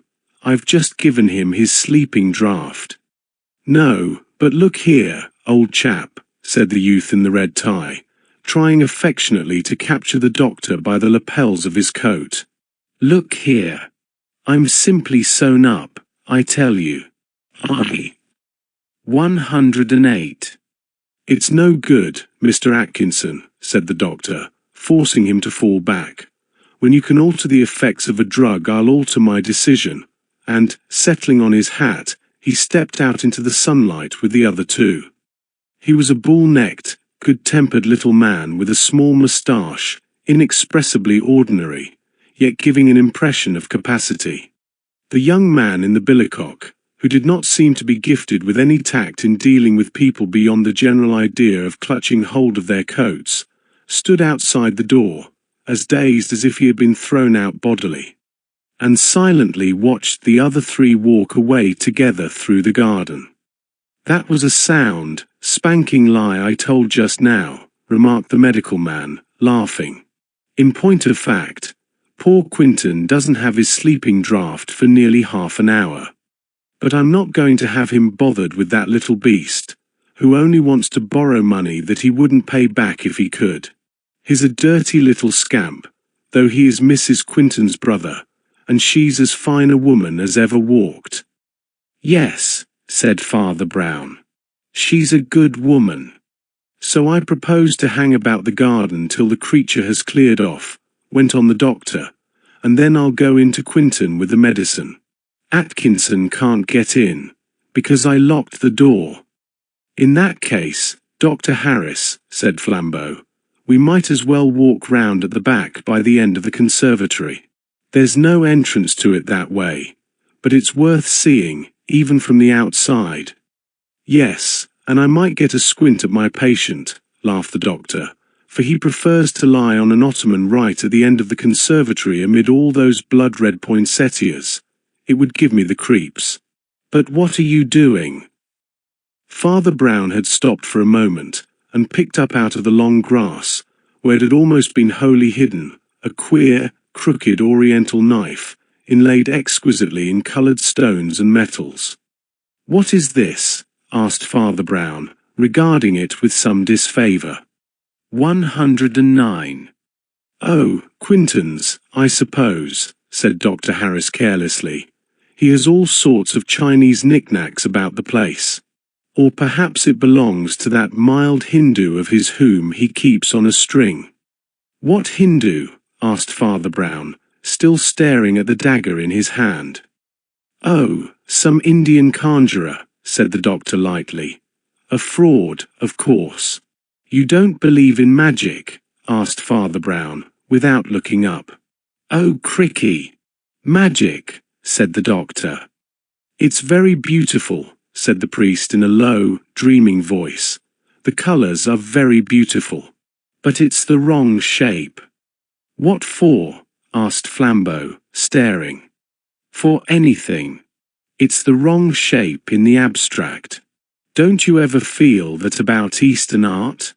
The colours are intoxicatingly lovely, but the shapes are mean and bad, deliberately mean and bad. I have seen wicked things in a Turkey carpet." "Mon Dieu!" cried Flambeau, laughing. "They are letters and symbols in a language I don't know. But I know they stand for evil words," went on the priest, his voice growing lower and lower. "The lines go wrong on purpose, like serpents doubling to escape." "What the devil are you talking about?" said the doctor with a loud laugh. Flambeau spoke quietly to him in answer. "The father sometimes gets this mystic's cloud on him," he said. "But I give you fair warning that I have never known him to have it except when there was some evil quite near." "Oh, rats," said the scientist. "Why, look at it," cried Father Brown, holding out the crooked knife at arm's length, as if it were some glittering snake. "Don't you see it is the wrong shape? Don't you see that it has no hearty and plain purpose? It does not point like a spear. It does not sweep like a scythe. It does not look like a weapon. It looks like an instrument of torture." 110. "Well, as you don't seem to like it," said the jolly Harris, "it had better be taken back to its owner. Haven't we come to the end of this confounded conservatory yet? This house is the wrong shape, if you like." "You don't understand," said Father Brown, shaking his head. "The shape of this house is quaint. It is even laughable. But there is nothing wrong about it." As they spoke, they came round the curve of glass that ended the conservatory, an uninterrupted curve, for there was neither door nor window by which to enter at that end. The glass, however, was clear, and the sun still bright, though beginning to set, and they could see not only the flamboyant blossoms inside, but the frail figure of the poet in a brown velvet coat lying languidly on the sofa, having, apparently, fallen half asleep over a book. He was a pale, slight man, with loose, chestnut hair and a fringe of beard that was the paradox of his face, for the beard made him look less manly. These traits were well known to all three of them, but even had it not been so, it may be doubted whether they would have looked at Quinton just then. Their eyes were riveted on another object. Exactly in their path, immediately outside the round end of the glass building, was standing a tall man, whose drapery fell to his feet in faultless white, and whose bare, brown skull, face, and neck gleamed in the setting sun like splendid bronze. He was looking through the glass at the sleeper, and he was more motionless than a mountain. "Who is that?" cried Father Brown, stepping back with a hissing intake of his breath. "Oh, it is only that Hindu humbug," growled Harris. "But I don't know what the deuce is doing here." "It looks like hypnotism," said Flambeau, biting his black moustache. "Why are you unmedical fellows always talking bosh about hypnotism?" cried the doctor. "It looks a deal more like burglary." "Well, we will speak to it, at any rate," said Flambeau, who was always for action. One long stride took him to the place where the Indian stood. 111. Bowing from his great height, which overtopped even the Orientals, he said with placid impudence, "Good evening, sir, do you want anything?" Quite slowly, like a great ship turning into a harbour, the great yellow face turned, and looked at last over its white shoulder. They were startled to see that its yellow eyelids were quite sealed, as in sleep. "Thank you," said the face in excellent English. "I want nothing." Then, half opening the lids, so as to show a slit of opalescent eyeball, he repeated, "I want nothing."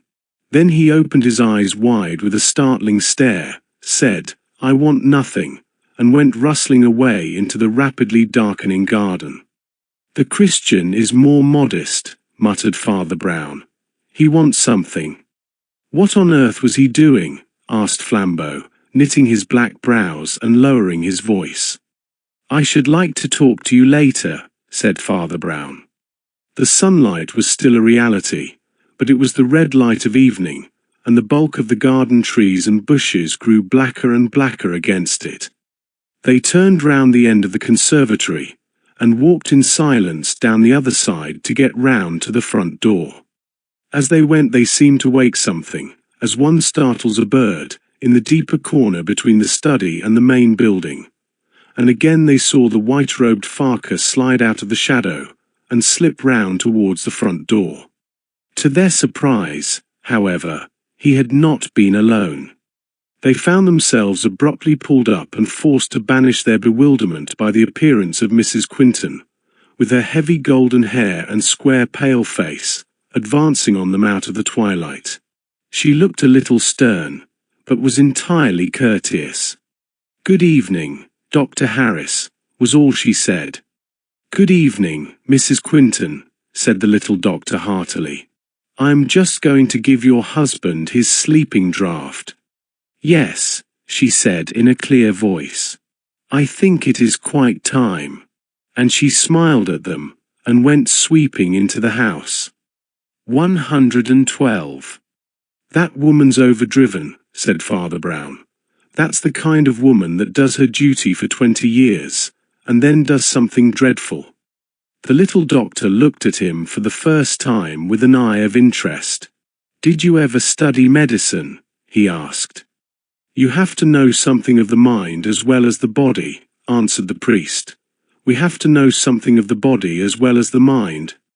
"Well," said the doctor, "I think I'll go and give Quinton his stuff." They had turned the corner of the front facade, and were approaching the front doorway. As they turned into it, they saw the man in the white robe for the third time. He came so straight towards the front door that it seemed quite incredible that he had not just come out of the study opposite to it. Yet they knew that the study door was locked. Father Brown and Flambeau, however, kept this weird contradiction to themselves, and Dr. Harris was not a man to waste his thoughts on the impossible. He permitted the omnipresent Asiatic to make his exit, and then stepped briskly into the hall. There he found a figure which he had already forgotten. The inane Atkinson was still hanging about, humming and poking things with his knobby cane. The doctor's face had a spasm of disgust and decision, and he whispered rapidly to his companion, "I must lock the door again, or this rat will get in. But I shall be out again in 2 minutes." He rapidly unlocked the door and locked it again behind him, just balking a blundering charge from the young man in the billycock. The young man threw himself impatiently on a hall chair.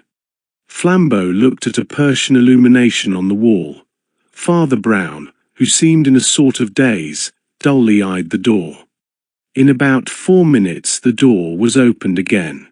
Atkinson was quicker this time. He sprang forward, held the door open for an instant, and called out, "Oh, I say, Quinton, I want." From the other end of the study came the clear voice of Quinton, in something between a yawn and a yell of weary laughter. 113. "Oh, I know what you want. Take it, and leave me in peace. I'm writing a song about peacocks." Before the door closed, half a sovereign came flying through the aperture, and Atkinson, stumbling forward, caught it with singular dexterity. "So that's settled," said the doctor, and, locking the door savagely, he led the way out into the garden. "Poor Leonard can get a little peace now," he added to Father Brown. "He's locked in all by himself for an hour or two." "Yes," answered the priest, and his voice sounded jolly enough when we left him. Then he looked gravely round the garden, and saw the loose figure of Atkinson standing and jingling the half-sovereign in his pocket, and beyond, in the purple twilight, the figure of the Indian sitting bolt upright upon a bank of grass with his face turned towards the setting sun. Then he said abruptly, "Where is Mrs. Quinton?" "She has gone up to her room," said the doctor. "That is her shadow on the blind." Father Brown looked up, and frowningly scrutinized a dark outline at the gaslit window. "Yes," he said, "that is her shadow," and he walked a yard or two and threw himself upon a garden seat.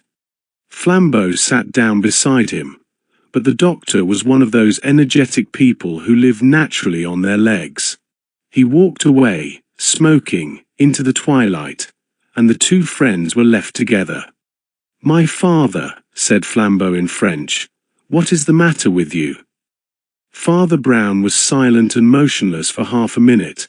Then he said, "Superstition is irreligious, but there is something in the air of this place. I think it's that Indian, at least, partly." He sank into silence, and watched the distant outline of the Indian, who still sat rigid as if in prayer. At first sight he seemed motionless, but as Father Brown watched him he saw that the man swayed ever so slightly with a rhythmic movement, just as the dark treetops swayed ever so. 114. Slightly in the wind that was creeping up the dim garden paths and shuffling the fallen leaves a little. The landscape was growing rapidly dark, as if for a storm, but they could still see all the figures in their various places. Atkinson was leaning against a tree with a listless face. Quinton's wife was still at her window. The doctor had gone strolling round the end of the conservatory. They could see his cigar like a will-o'-the-wisp, and the Farker still sat rigid and yet rocking, while the trees above him began to rock and almost to roar. Storm was certainly coming. "When that Indian spoke to us," went on Brown in a conversational undertone, "I had a sort of vision, a vision of him and all his universe. Yet he only said the same thing 3 times. When first he said, 'I want nothing,' it meant only that he was impenetrable, that Asia does not give itself away. Then he said again, 'I want nothing,' and I knew that he meant that he was sufficient to himself, like a cosmos, that he needed no God, neither admitted any sins. And when he said the 3rd time, 'I want nothing,' he said it with blazing eyes. And I knew that he meant literally what he said, that nothing was his desire and his home, that he was weary for nothing as for wine, that annihilation, the mere destruction of everything or anything." 2 drops of rain fell, and for some reason Flambeau started and looked up, as if they had stung him. And the same instant the doctor down by the end of the conservatory began running towards them, calling out something as he ran.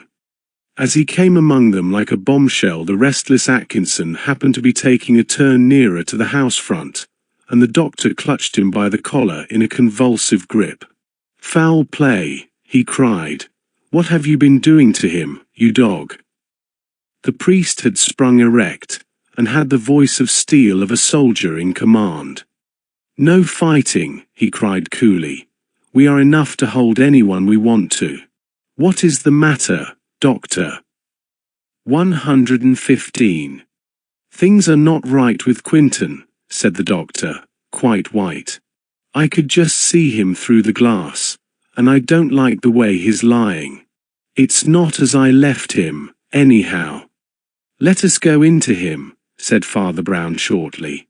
"You can leave Mr. Atkinson alone. I have had him in sight since we heard Quinton's voice.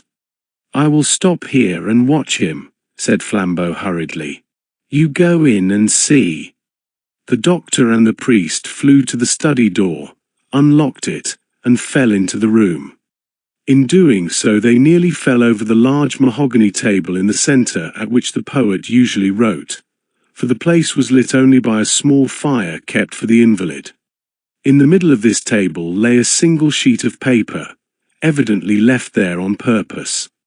The doctor snatched it up, glanced at it, handed it to Father Brown, and crying, "Good God, look at that!" plunged toward the glass room beyond, where the terrible tropic flowers still seemed to keep a crimson memory of the sunset. Father Brown read the words 3 times before he put down the paper. The words were, "I die by my own hand, yet I die murdered." They were in the quite inimitable, not to say illegible, handwriting of Leonard Quinton. Then Father Brown, still keeping the paper in his hand, strode towards the conservatory, only to meet his medical friend coming back with the face of assurance and collapse. "He's done it," said Harris. They went together through the gorgeous unnatural beauty of cactus and azalea and found Leonard Quinton, poet and romancer, with his head hanging downward off his ottoman and his red curls sweeping the ground. Into his left side was thrust the queer dagger that they had picked up in the garden, and his limp hand still rested on the hilt. Outside the storm had come at one stride, like the night in Coleridge, and garden and glass roof were darkened with driving rain. Father Brown seemed to be studying the paper more than the corpse. He held it close to his eyes, and seemed trying to read it in the twilight. Then he held it up against the faint light, and, as he did so, lightning stared at them for an instant so white that the paper looked black against it. 116. Darkness full of thunder followed, and after the thunder Father Brown's voice said out of the dark, "Doctor, this paper is the wrong shape." "What do you mean?" asked Dr. Harris, with a frowning stare. "It isn't square," answered Brown. "It has a sort of edge snipped off at the corner." "What does it mean?" "How the deuce should I know?" growled the doctor. "Shall we move this poor chap, do you think? He's quite dead." "No," answered the priest. "We must leave him as he lies and send for the police." But he was still scrutinizing the paper. As they went back through the study, he stopped by the table and picked up a small pair of nail scissors. "Ah," he said, with a sort of relief, "this is what he did it with. But yet," and he knitted his brows. "Oh, stop fooling with that scrap of paper," said the doctor emphatically. "It was a fad of his. He had hundreds of them. He cut all his paper like that," as he pointed to a stack of sermon paper still unused on another and smaller table. Father Brown went up to it and held up a sheet. It was the same irregular shape. "Quite so," he said. "And here I see the corners that were snipped off." And to the indignation of his colleague he began to count them. "That's all right," he said, with an apologetic smile. 23 sheets cut and 22 corners cut off them. And as I see you are impatient, we will rejoin the others.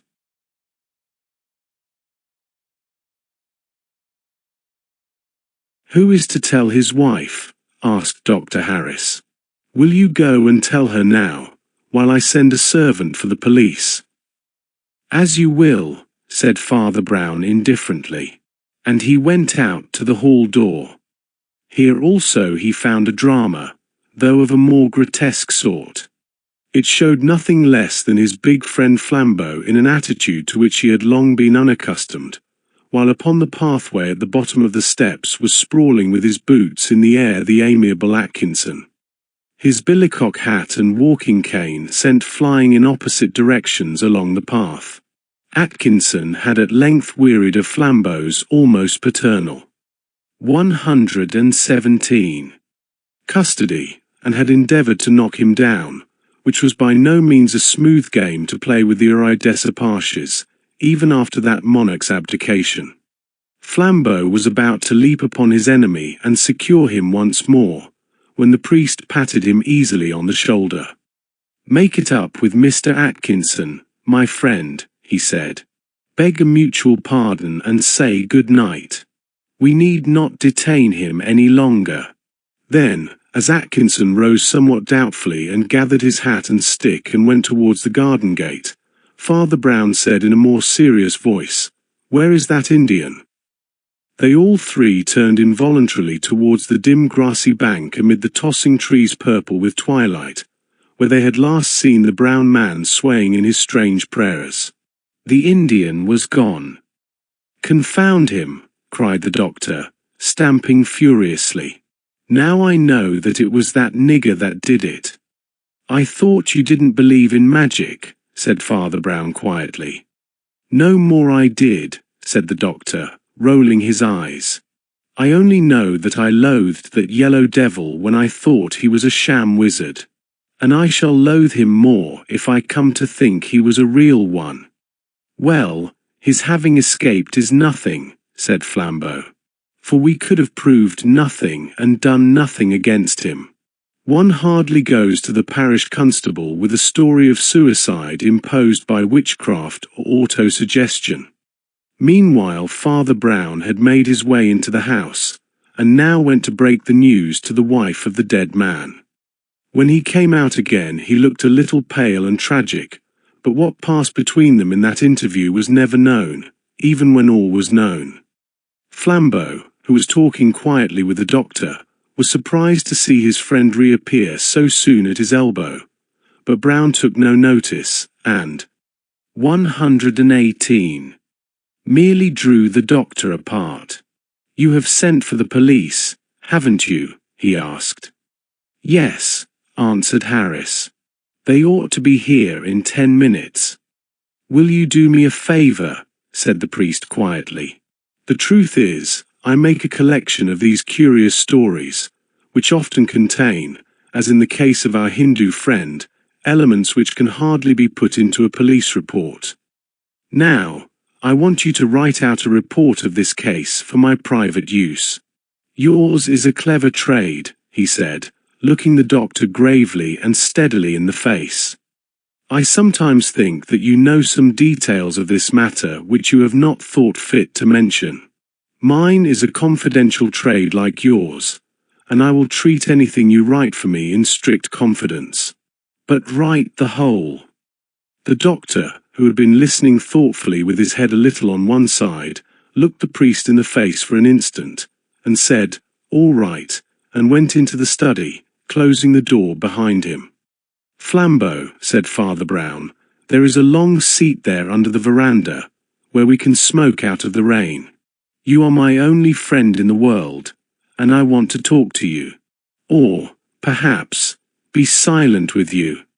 They established themselves comfortably in the veranda seat. Father Brown, against his common habit, accepted a good cigar and smoked it steadily in silence, while the rain shrieked and rattled on the roof of the veranda. "My friend," he said at length, "this is a very queer case. A very queer case." "I should think it was," said Flambeau, with something like a shudder. "You call it queer, and I call it queer," said the other, "and yet we mean quite opposite things. The modern mind always mixes up two different ideas: mystery in the sense of what is marvelous, and mystery in the sense of what is complicated. That is half its difficulty about miracles. A miracle is startling, but it is simple.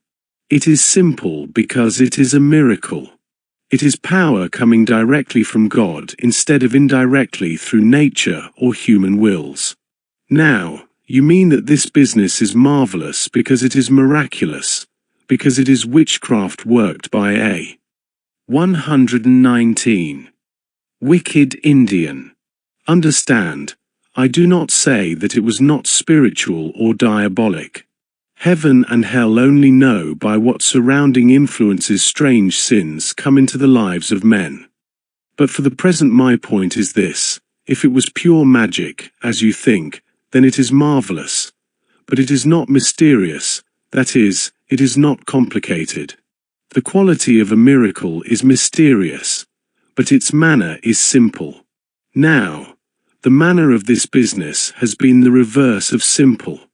The storm that had slackened for a little seemed to be swelling again, and there came heavy movements as of faint thunder. Father Brown let fall the ash of his cigar and went on. There has been in this incident, he said, a twisted, ugly, complex quality that does not belong to the straight bolts either of heaven or hell. As one knows the crooked track of a snail, I know the crooked track of a man. The white lightning opened its enormous eye in one wink, the sky shut up again, and the priest went on. Of all these crooked things, the crookedest was the shape of that piece of paper. It was crookeder than the dagger that killed him. You mean the paper on which Quinton confessed his suicide, said Flambeau. I mean the paper on which Quinton wrote, I die by my own hand, answered Father Brown. The shape of that paper, my friend, was the wrong shape. The wrong shape, if ever I have seen it in this wicked world. It only had a corner snipped off, said Flambeau, and I understand that all Quinton's paper was cut that way. It was a very odd way, said the other, and a very bad way, to my taste and fancy. Look here, Flambeau, this Quinton, God receive his soul, was perhaps a bit of a cur in some ways, but he really was an artist, with the pencil as well as the pen. His handwriting, though hard to read, was bold and beautiful. I can't prove what I say, I can't prove anything. But I tell you with the full force of conviction that he could never have cut that mean little piece off a sheet of paper. If he had wanted to cut down paper. 120. For some purpose of fitting in, or binding up, or what not, he would have made quite a different slash with the scissors. Do you remember the shape? It was a mean shape. It was a wrong shape. Like this. Don't you remember? And he waved his burning cigar before him in the darkness, making irregular squares so rapidly that Flambeau really seemed to see them as fiery hieroglyphics upon the darkness, hieroglyphics such as his friend had spoken of, which are undecipherable, yet can have no good meaning. But, said Flambeau, as the priest put his cigar in his mouth again and leaned back, staring at the roof, suppose somebody else did use the scissors. Why should somebody else, cutting pieces off his sermon paper, make Quinton commit suicide? Father Brown was still leaning back and staring at the roof, but he took his cigar out of his mouth and said, Quinton never did commit suicide. Flambeau stared at him. Why, confound it all, he cried, then why did he confess to suicide? The priest leant forward again, settled his elbows on his knees, looked at the ground, and said, in a low, distinct voice, he never did confess to suicide. Flambeau laid his cigar down. You mean, he said, that the writing was forged? No, said Father Brown. Quinton wrote it all right. Well, there you are, said the aggravated Flambeau. Quinton wrote, I die by my own hand, with his own hand on a plain piece of paper. Of the wrong shape, said the priest calmly. Oh, the shape be damned, cried Flambeau. What has the shape to do with it? There were 23 snipped papers, resumed Brown unmoved, and only 22 pieces snipped off. Therefore one of the pieces had been destroyed, probably that from the written paper. Does that suggest anything to you? 121. A light dawned on Flambeau's face, and he said, there was something else written by Quinton, some other words. They will tell you I die by my own hand, or do not believe that. Hotter, as the children say, said his friend. But the piece was hardly half an inch across. There was no room for one word, let alone 5. Can you think of anything hardly bigger than a comma which the man with hell in his heart had to tear away as a testimony against him? I can think of nothing, said Flambeau at last.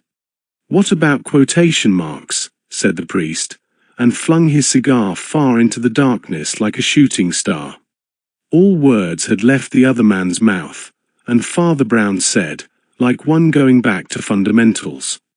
Leonard Quinton was a romancer, and was writing an Oriental romance about wizardry and hypnotism. At this moment the door opened briskly behind them, and the doctor came out with his hat on. He put a long envelope into the priest's hands. "That's the document you wanted," he said, "and I must be getting home. Good night." "Good night," said Father Brown, as the doctor walked briskly to the gate. He had left the front door open, so that a shaft of gaslight fell upon them. In the light of this Brown opened the envelope and read the following words. "Dear Father Brown, Vicisti Galilee. Otherwise, damn your eyes, which are very penetrating ones. Can it be possible that there is something in all that stuff of yours after all? I am a man who has ever since boyhood believed in nature and in all natural functions and instincts, whether men called them moral or immoral. Long before I became a doctor, when I was a schoolboy keeping mice and spiders, I believed that to be a good animal is the best thing in the world. But just now I am shaken. I have believed in nature, but it seems as if nature could betray a man. Can there be anything in your bosh? I am really getting morbid." 122. I loved Quinton's wife. What was there wrong in that? Nature told me to, and it's love that makes the world go round. I also thought quite sincerely that she would be happier with a clean animal like me than with that tormenting little lunatic. What was there wrong in that? I was only facing facts, like a man of science. She would have been happier. According to my own creed, I was quite free to kill Quinton, which was the best thing for everybody, even himself. But as a healthy animal, I had no notion of killing myself. I resolved, therefore, that I would never do it until I saw a chance that would leave me scot-free. I saw that chance this morning. I have been 3 times, all told, into Quinton's study today. The first time I went in he would talk about nothing but the weird tale, called The Cure of a Saint, which he was writing, which was all about how some Indian hermit made an English colonel kill himself by thinking about him. He showed me the last sheets, and even read me the last paragraph, which was something like this. The conqueror of the Punjab, a mere yellow skeleton, but still gigantic, managed to lift himself on his elbow and gasp in his nephew's ear, "I die by my own hand, yet I die murdered." It so happened by one chance out of 100, that those last words were written at the top of a new sheet of paper. I left the room, and went out into the garden intoxicated with a frightful opportunity. We walked round the house, and 2 more things happened in my favor. You suspected an Indian, and you found a dagger which the Indian might most probably use. Taking the opportunity to stuff it in my pocket, I went back to Quinton's study, locked the door, and gave him his sleeping draught. He was against answering Atkinson at all, but I urged him to call out and quiet the fellow, because I wanted a clear proof that Quinton was alive when I left the room for the second time. Quinton lay down in the conservatory, and I came through the study. I am a quick man with my hands, and in a minute and a half I had done what I wanted to do. I had emptied all the first part of Quinton's romance into the fireplace, where it burnt to ashes. Then I saw that the quotation marks wouldn't do, so I snipped them off, and to make it seem likelier, snipped the whole quire to match. Then I came out with the knowledge. 123. That Quinton's confession of suicide lay on the front table, while Quinton lay alive but asleep in the conservatory beyond. The last act was a desperate one. You can guess it. I pretended to have seen Quinton dead and rushed to his room. I delayed you with the paper, and, being a quick man with my hands, killed Quinton while you were looking at his confession of suicide. He was half asleep, being drugged, and I put his own hand on the knife and drove it into his body. The knife was of so queer a shape that no one but an operator could have calculated the angle that would reach his heart. I wonder if you noticed this. When I had done it, the extraordinary thing happened. Nature deserted me. I felt ill. I felt just as if I had done something wrong. I think my brain is breaking up. I feel some sort of desperate pleasure in thinking I have told the thing to somebody, that I shall not have to be alone with it if I marry and have children. What is the matter with me? Madness. Or can one have remorse, just as if one were in Byron's poems? I cannot write any more. James Erskine Harris. Father Brown carefully folded up the letter and put it in his breast pocket just as there came a loud peal at the gate bell, and the wet waterproofs of several policemen gleamed in the road outside. 124. The Sins of Prince Saradine. When Flambeau took his month's holiday from his office in Westminster, he took it in a small sailing boat, so small that it passed much of its time as a rowing boat. He took it, moreover, in little rivers in the eastern counties, rivers so small that the boat looked like a magic boat, sailing on land through meadows and cornfields. The vessel was just comfortable for 2 people. There was room only for necessities, and Flambeau had stocked it with such things as his special philosophy considered necessary. They reduced themselves, apparently, to 4 essentials: tins of salmon, if he should want to eat; loaded revolvers, if he should want to fight; a bottle of brandy, presumably in case he should faint; and a priest, presumably in case he should die. With this light luggage he crawled down the little Norfolk rivers, intending to reach the Broads at last, but meanwhile delighting in the overhanging gardens and meadows, the mirrored mansions or villages, lingering to fish in the pools and corners, and in some sense hugging the shore. Like a true philosopher, Flambeau had no aim in his holiday. But, like a true philosopher, he had an excuse. He had a sort of half-purpose, which he took just so seriously that its success would crown the holiday, but just so lightly that its failure would not spoil it. Years ago, when he had been a king of thieves and the most famous figure in Paris, he had often received wild communications of approval, denunciation, or even love. But one had, somehow, stuck in his memory. It consisted simply of a visiting card, in an envelope with an English postmark. On the back of the card was written in French and in green ink, "If you ever retire and become respectable, come and see me. I want to meet you, for I have met all the other great men of my time." That trick of yours of getting one detective to arrest the other was the most splendid scene in French history. On the front of the card was engraved in the formal fashion, "Prince Saradine, Reed House, Reed Island, Norfolk." He had not troubled much about the prince then, beyond ascertaining that he had been a brilliant and fashionable figure in southern Italy. In his youth, it was said, he had eloped with a married woman of high rank. The escapade was scarcely startling in his social world, but it had clung to. 125. Men's minds because of an additional tragedy, the alleged suicide of the insulted husband, who appeared to have flung himself over a precipice in Sicily. The prince then lived in Vienna for a time, but his more recent years seem to have been passed in perpetual and restless travel. But when Flambeau, like the prince himself, had left European celebrity and settled in England, it occurred to him that he might pay a surprise visit to this eminent exile in the Norfolk Broads. Whether he should find the place he had no idea, and, indeed, it was sufficiently small and forgotten. But, as things fell out, he found it much sooner than he expected. They had moored their boat one night under a bank veiled in high grasses and short pollarded trees. Sleep, after heavy sculling, had come to them early, and by a corresponding accident they awoke before it was light.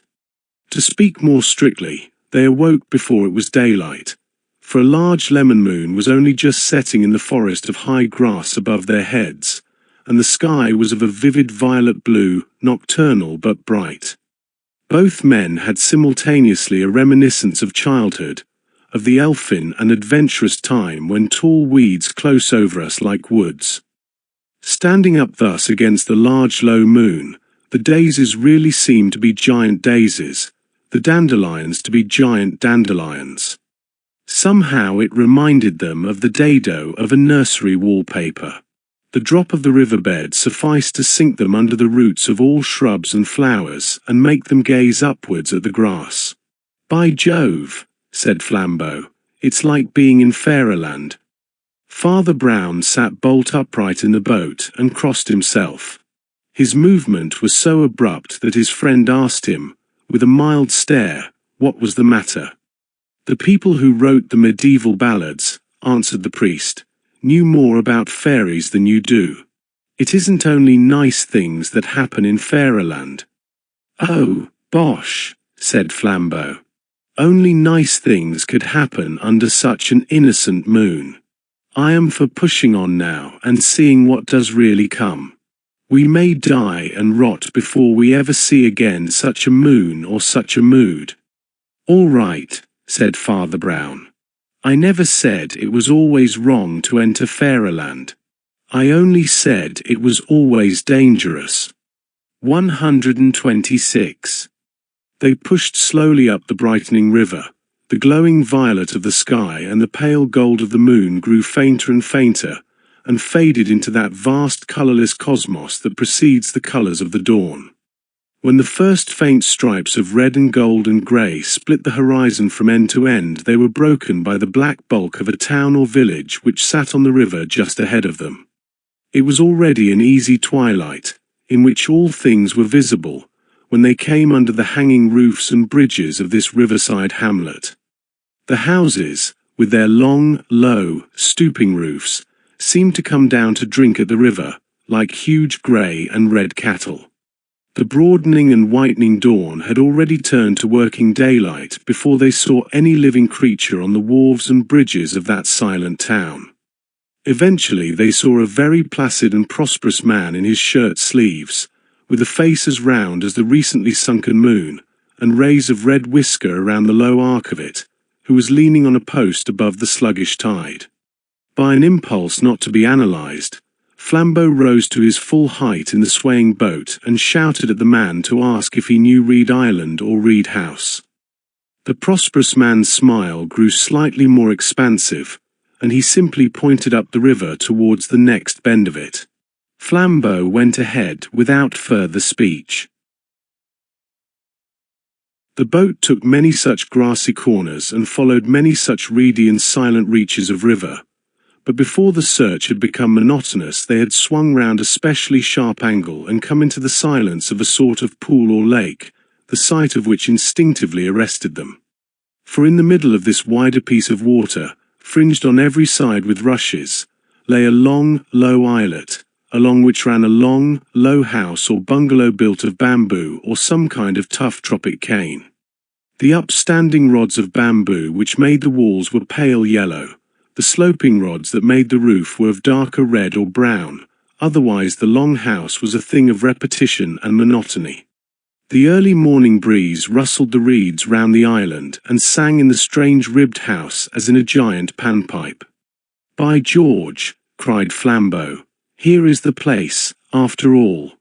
Here is Reed Island, if ever there was one. Here is Reed House, if it is anywhere. I believe that fat man with whiskers was a fairy." 127. "Perhaps," remarked Father Brown impartially. "If he was a bad fairy." But even as he spoke the impetuous Flambeau had run his boat ashore in the rattling reeds, and they stood in the long, quaint islet beside the odd and silent house. The house stood with its back, as it were, to the river and the only landing stage. The main entrance was on the other side, and looked down the long island garden.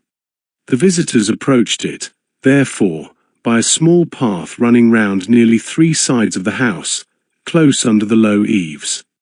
Through 3 different windows on 3 different sides they looked in on the same long, well-lit room, panelled in light wood, with a large number of looking-glasses, and laid out as for an elegant lunch.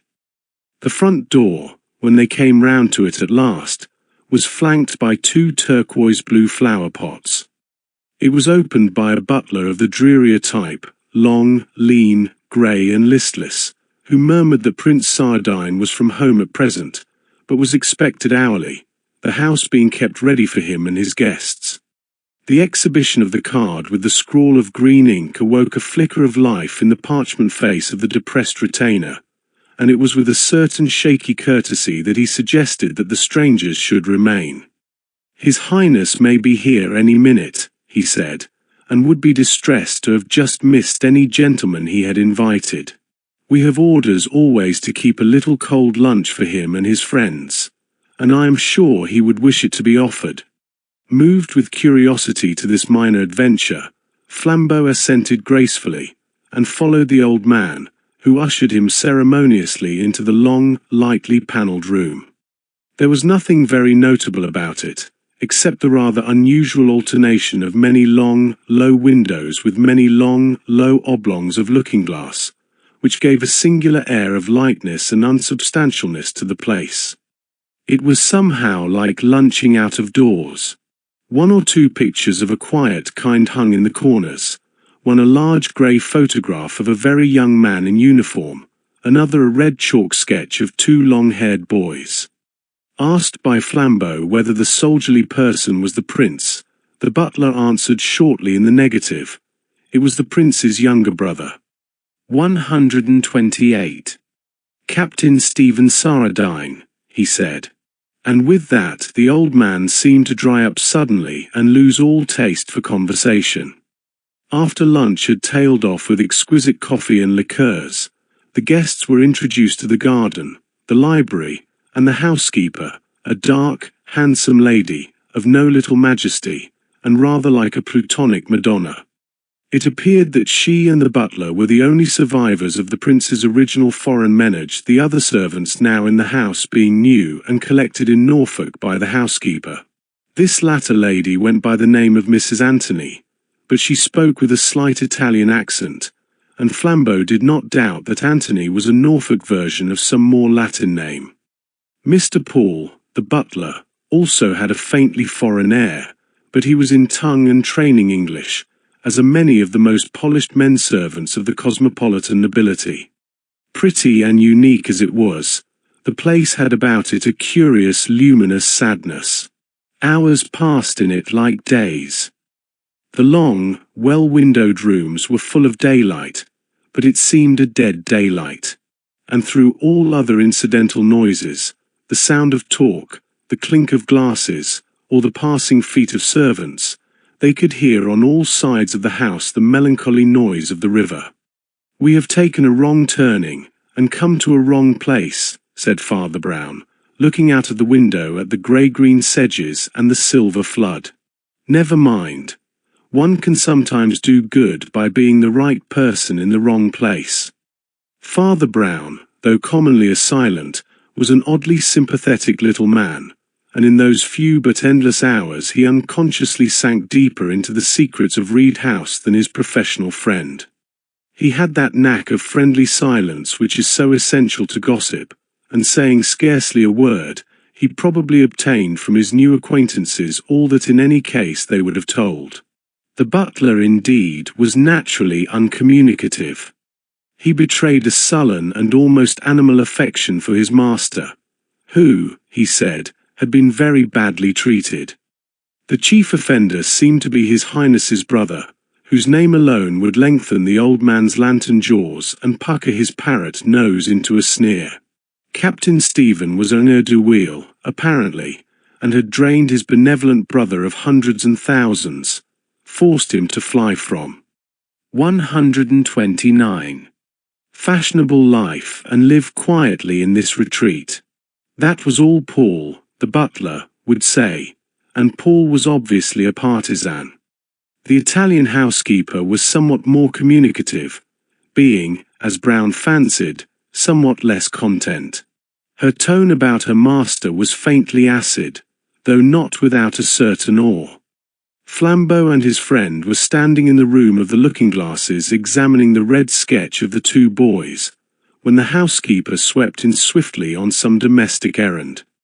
It was a peculiarity of this glittering, glass-panelled place that anyone entering was reflected in 4 or 5 mirrors at once, and Father Brown, without turning round, stopped in the middle of a sentence of family criticism.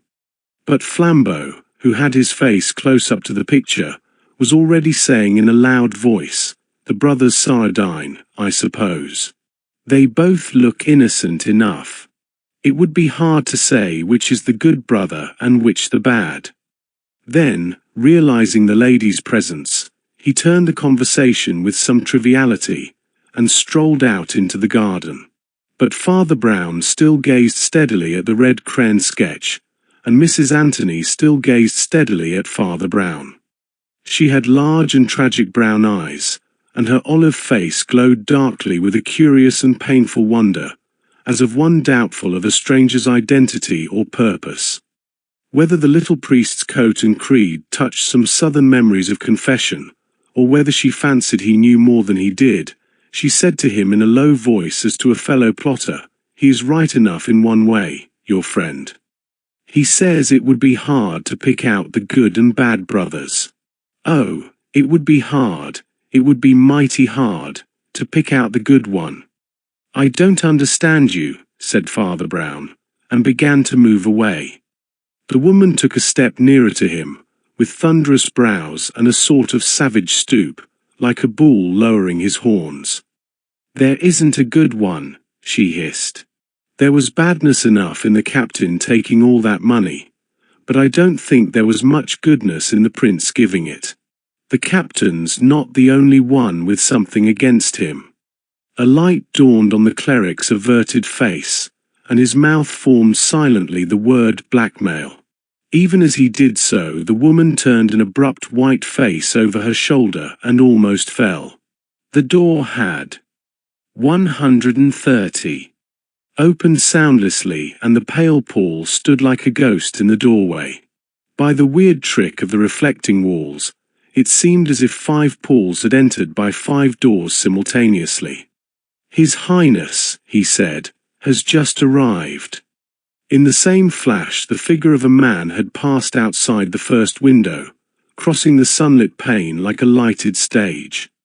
An instant later he passed at the second window, and the many mirrors repainted in successive frames the same eagle profile and marching figure. He was erect and alert, but his hair was white and his complexion of an odd ivory yellow. He had that short, curved Roman nose which generally goes with long, lean cheeks and chin, but these were partly masked by moustache and imperial. The moustache was much darker than the beard, giving an effect slightly theatrical, and he was dressed up to the same dashing part, having a white top hat, an orchid in his coat, a yellow waistcoat and yellow gloves which he flapped and swung as he walked. When he came round to the front door they heard the stiff Paul open it, and heard the new arrival say cheerfully, "Well, you see I have come." The stiff Mr. Paul bowed and answered in his inaudible manner. For a few minutes their conversation could not be heard. Then the butler said, "Everything is at your disposal," and the glove-flapping Prince Saradine came gaily into the room to greet them. They beheld once more that spectral scene, 5 princes entering a room with 5 doors. The prince put the white hat and yellow gloves on the table and offered his hand quite cordially. "Delighted to see you here, Mr. Flambeau," he said. "Knowing you very well by reputation, if that's not an indiscreet remark." "Not at all," answered Flambeau, laughing. "I am not sensitive. Very few reputations are gained by unsullied virtue." The prince flashed a sharp look at him to see if the retort had any personal point. Then he laughed also and offered chairs to everyone, including himself. "Pleasant little place, this, I think," he said with a detached air. "Not much to do, I fear. But the fishing is really good." 131. The priest, who was staring at him with the grave stare of a baby, was haunted by some fancy that escaped definition. He looked at the grey, carefully curled hair, yellow-white visage, and slim, somewhat foppish figure. These were not unnatural, though perhaps a shade pronounced, like the outfit of a figure behind the footlights. The nameless interest lay in something else, in the very framework of the face. Brown was tormented with a half-memory of having seen it somewhere before. The man looked like some old friend of his dressed up. Then he suddenly remembered the mirrors, and put his fancy down to some psychological effect of that multiplication of human masks. Prince Saradine distributed his social attentions between his guests with great gaiety and tact. Finding the detective of a sporting turn and eager to employ his holiday, he guided Flambeau and Flambeau's boat down to the best fishing spot in the stream, and was back in his own canoe in 20 minutes to join Father Brown in the library and plunge equally politely into the priest's more philosophic pleasures. He seemed to know a great deal both about the fishing and the books, though of these not the most edifying. He spoke 5 or 6 languages, though chiefly the slang of each. He had evidently lived in varied cities and very motley societies, for some of his cheerfulest stories were about gambling hells and opium dens, Australian bushrangers, or Italian brigands. Father Brown knew that the once celebrated Saradine had spent his last few years in almost ceaseless travel, but he had not guessed that the travels were so disreputable or so amusing. Indeed, with all his dignity of a man of the world, Prince Saradine radiated to such sensitive observers as the priest a certain atmosphere of the restless and even the unreliable. His face was fastidious, but his eye was wild. He had little nervous tricks, like a man shaken by drink or drugs, and he neither had, nor professed to have, his hand on the helm of household affairs. All these were left to the 2 old servants, especially to the butler, who was plainly the central pillar of the house. Mr. Paul, indeed, was not so much a butler as a sort of steward or, even, chamberlain. He dined privately, but with almost as much pomp as his master. He was feared by all the servants, and he consulted with the prince decorously, but somewhat unbendingly, rather as if he were the prince's solicitor. The sombre housekeeper was a mere shadow in comparison. Indeed, she seemed to efface herself and wait only on the 132. Butler, and Brown heard no more of those volcanic whispers which had half told him of the younger brother who blackmailed the elder. Whether the prince was really being thus bled by the absent captain, he could not be certain, but there was something insecure and secretive about Saradine that made the tale by no means incredible. When they went once more into the long hall with the windows and the mirrors, yellow evening was dropping over the waters and the willowy banks, and a bittern sounded in the distance like an elf upon his dwarfish drum. The same singular sentiment of some sad and evil fairyland crossed the priest's mind again like a little grey cloud. "I wish Flambeau were back," he muttered. "Do you believe in doom?" asked the restless Prince Saradine suddenly. "No," answered his guest. "I believe in doomsday." The prince turned from the window and stared at him in a singular manner, his face in shadow against the sunset. "What do you mean?" he asked. "I mean that we here are on the wrong side of the tapestry," answered Father Brown. "The things that happen here do not seem to mean anything. They mean something somewhere else. Somewhere else retribution will come on the real offender. Here it often seems to fall on the wrong person." The prince made an inexplicable noise like an animal. In his shadowed face the eyes were shining queerly. A new and shrewd thought exploded silently in the other's mind. Was there another meaning in Saradine's blend of brilliancy and abruptness? Was the prince, was he perfectly sane? He was repeating, the wrong person, many more times than was natural in a social exclamation. Then Father Brown awoke tardily to a second truth. In the mirrors before him he could see the silent door standing open, and the silent Mr. Paul standing in it, with his usual pallid impassiveness. "I thought it better to announce at once," he said, with the same stiff respectfulness as of an old family lawyer. "A boat rowed by 6 men has come to the landing stage, and there's a gentleman sitting in the stern." 133. "A boat," repeated the prince, "a gentleman," and he rose to his feet. There was a startled silence punctuated only by the odd noise of the bird in the sedge, and then, before anyone could speak again, a new face and figure passed in profile round the 3 sunlit windows, as the prince had passed an hour or 2 before. But except for the accident that both outlines were aquiline, they had little in common. Instead of the new white topper of Saradine, was a black one of antiquated or foreign shape. Under it was a young and very solemn face, clean-shaven, blue about its resolute chin, and carrying a faint suggestion of the young Napoleon. The association was assisted by something old and odd about the whole get-up, as of a man who had never troubled to change the fashions of his fathers. He had a shabby blue frock coat, a red, soldierly-looking waistcoat, and a kind of coarse white trousers common among the early Victorians, but strangely incongruous today. From all this old clothes shop his olive face stood out strangely young and monstrously sincere.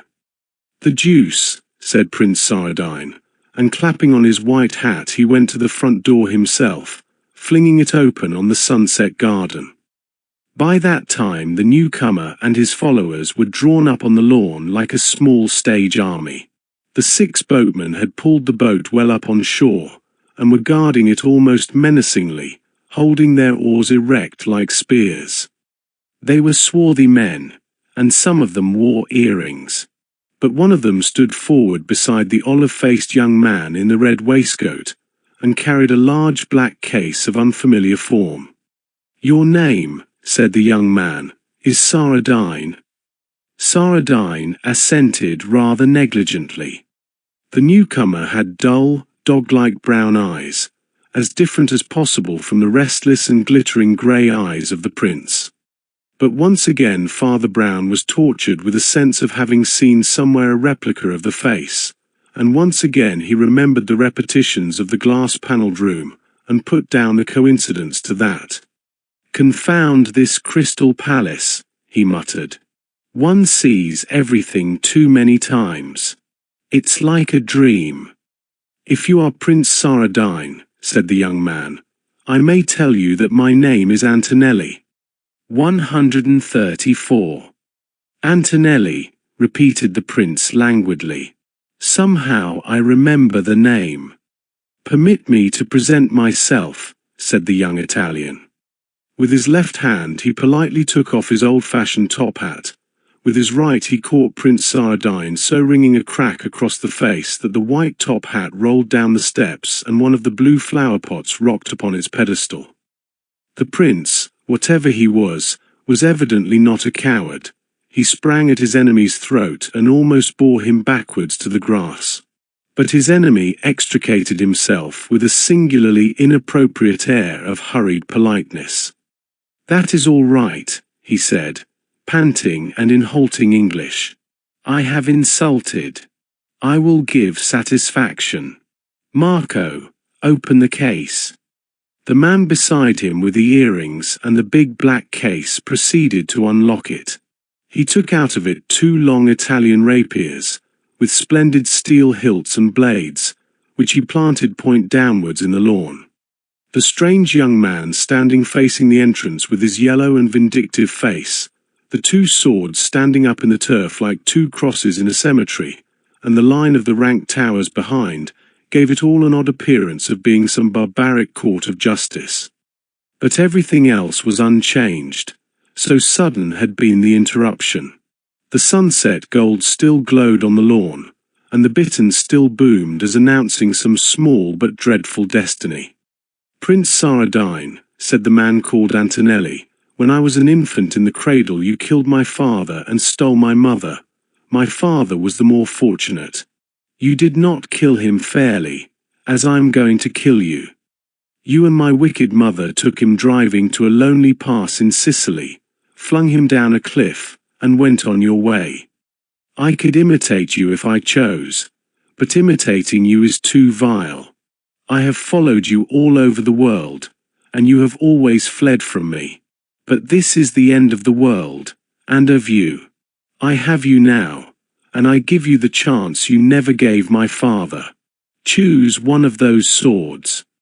Prince Saradine, with contracted brows, seemed to hesitate a moment, but his ears were still singing with the blow, and he sprang forward and 135.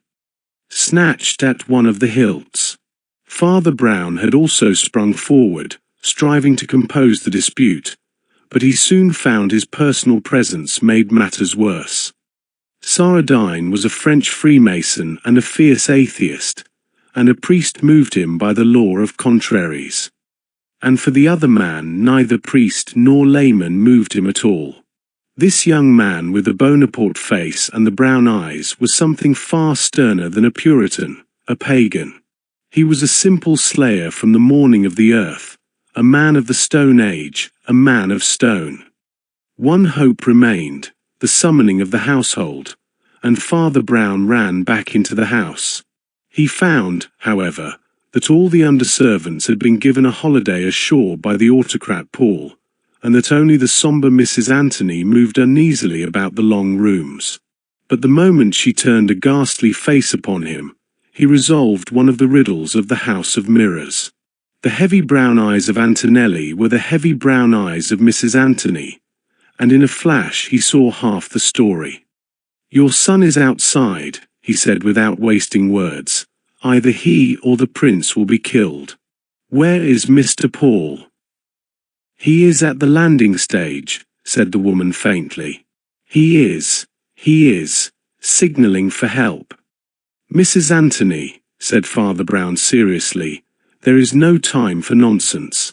My friend has his boat down the river fishing. Your son's boat is guarded by your son's men. There is only this one canoe. What is Mr. Paul doing with it?" "Santa Maria.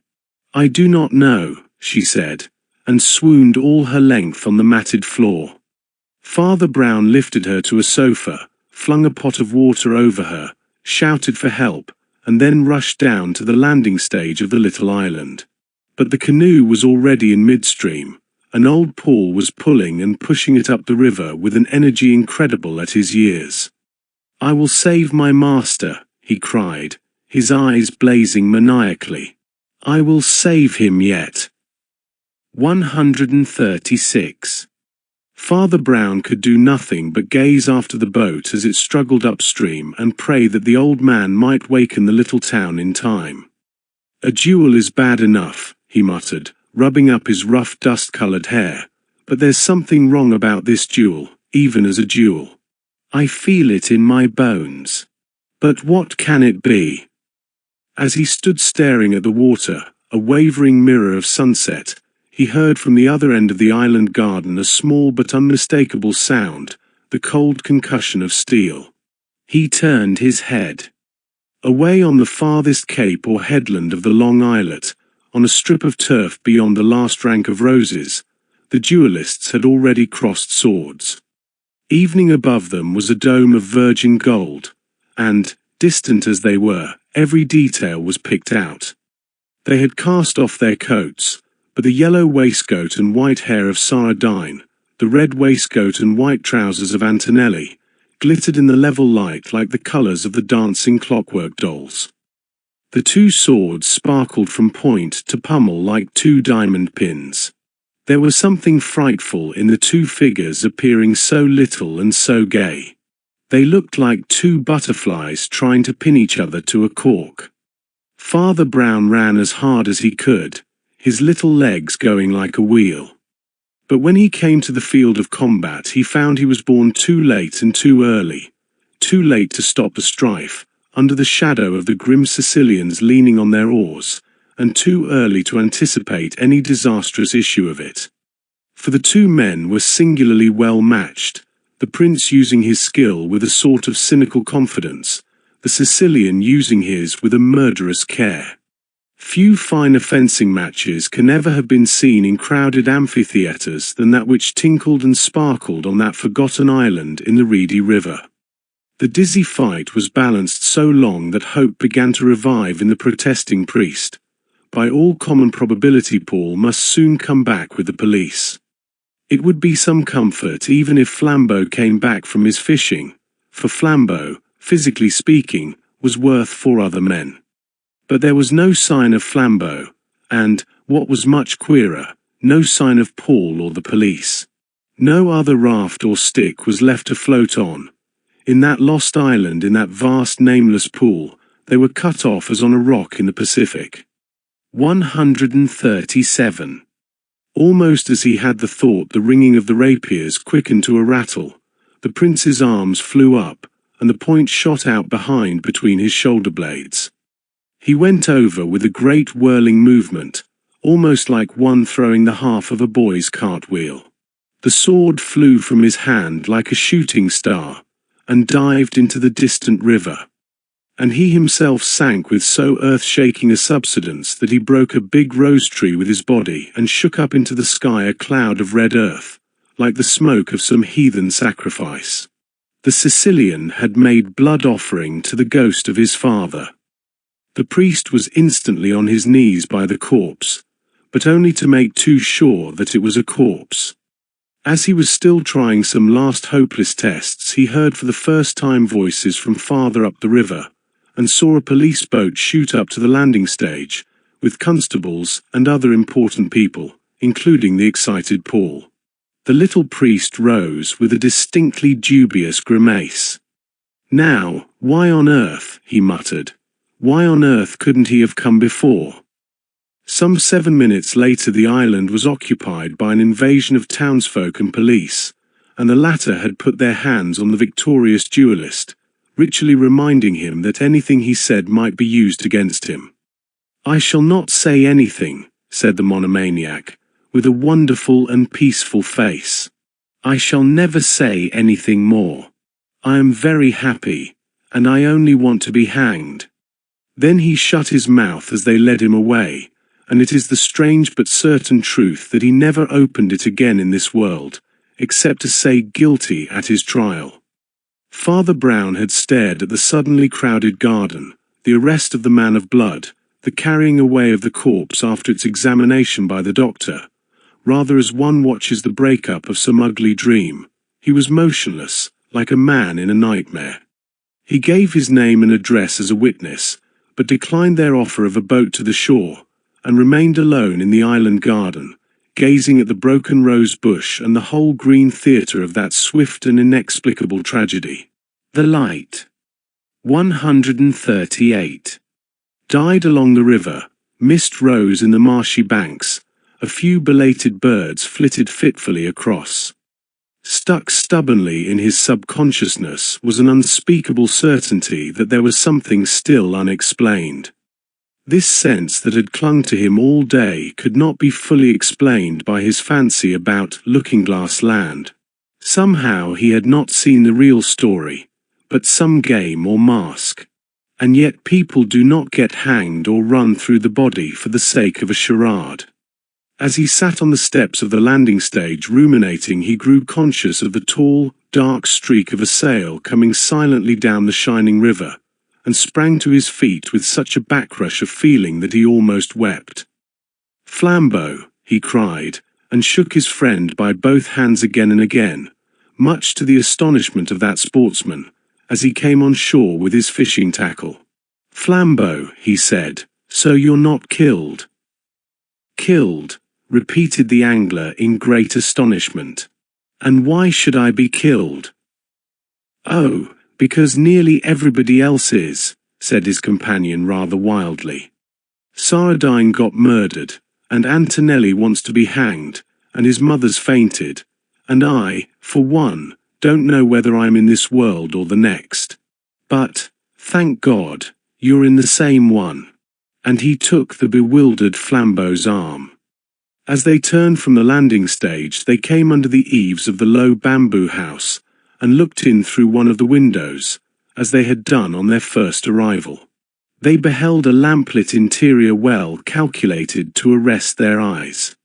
The table in the long dining room had been laid for dinner when Saradine's destroyer had fallen like a stormbolt on the island, and the dinner was now in placid progress, for Mrs. Anthony sat somewhat sullenly at the foot of the table, while at the head of it was Mr. Paul, the major domo, eating and drinking of the best, his bluish eyes standing queerly out of his face, his gaunt countenance inscrutable, but by no means devoid of satisfaction.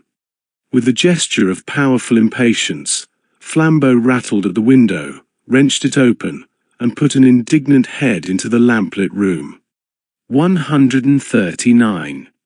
"Well," he cried, "I can understand you may need some refreshment, but really to steal your master's dinner while he lies murdered in the garden." "I have stolen a great many things in a long and pleasant life," replied the strange old gentleman placidly. "This dinner is one of the few things I have not stolen. This dinner and this house and garden happen to belong to me." A thought flashed across Flambeau's face. "You mean to say," he began, "that the will of Prince Saradine—" "I am Prince Saradine," said the old man, munching a salted almond. Father Brown, who was looking at the birds outside, jumped as if he was shot, and put in at the window a pale face like a turnip. "You are what?" he repeated in a shrill voice.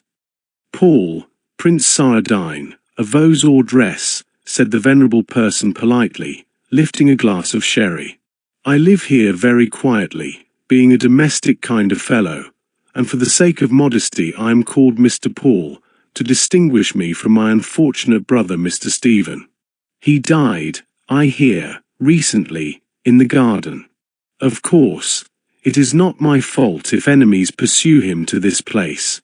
It is owing to the regrettable irregularity of his life. He was not a domestic character." He relapsed into silence, and continued to gaze at the opposite wall just above the bowed and sombre head of the woman. They saw plainly the family likeness that had haunted them in the dead man. Then his old shoulders began to heave and shake and did not alter. "My God!"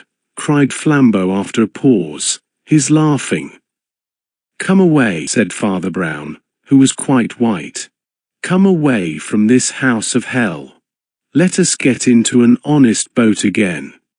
Night had sunk on rushes and river by the time they had pushed off from the island, and they went downstream in the dark, warming themselves with two big cigars that glowed like crimson ship's lanterns.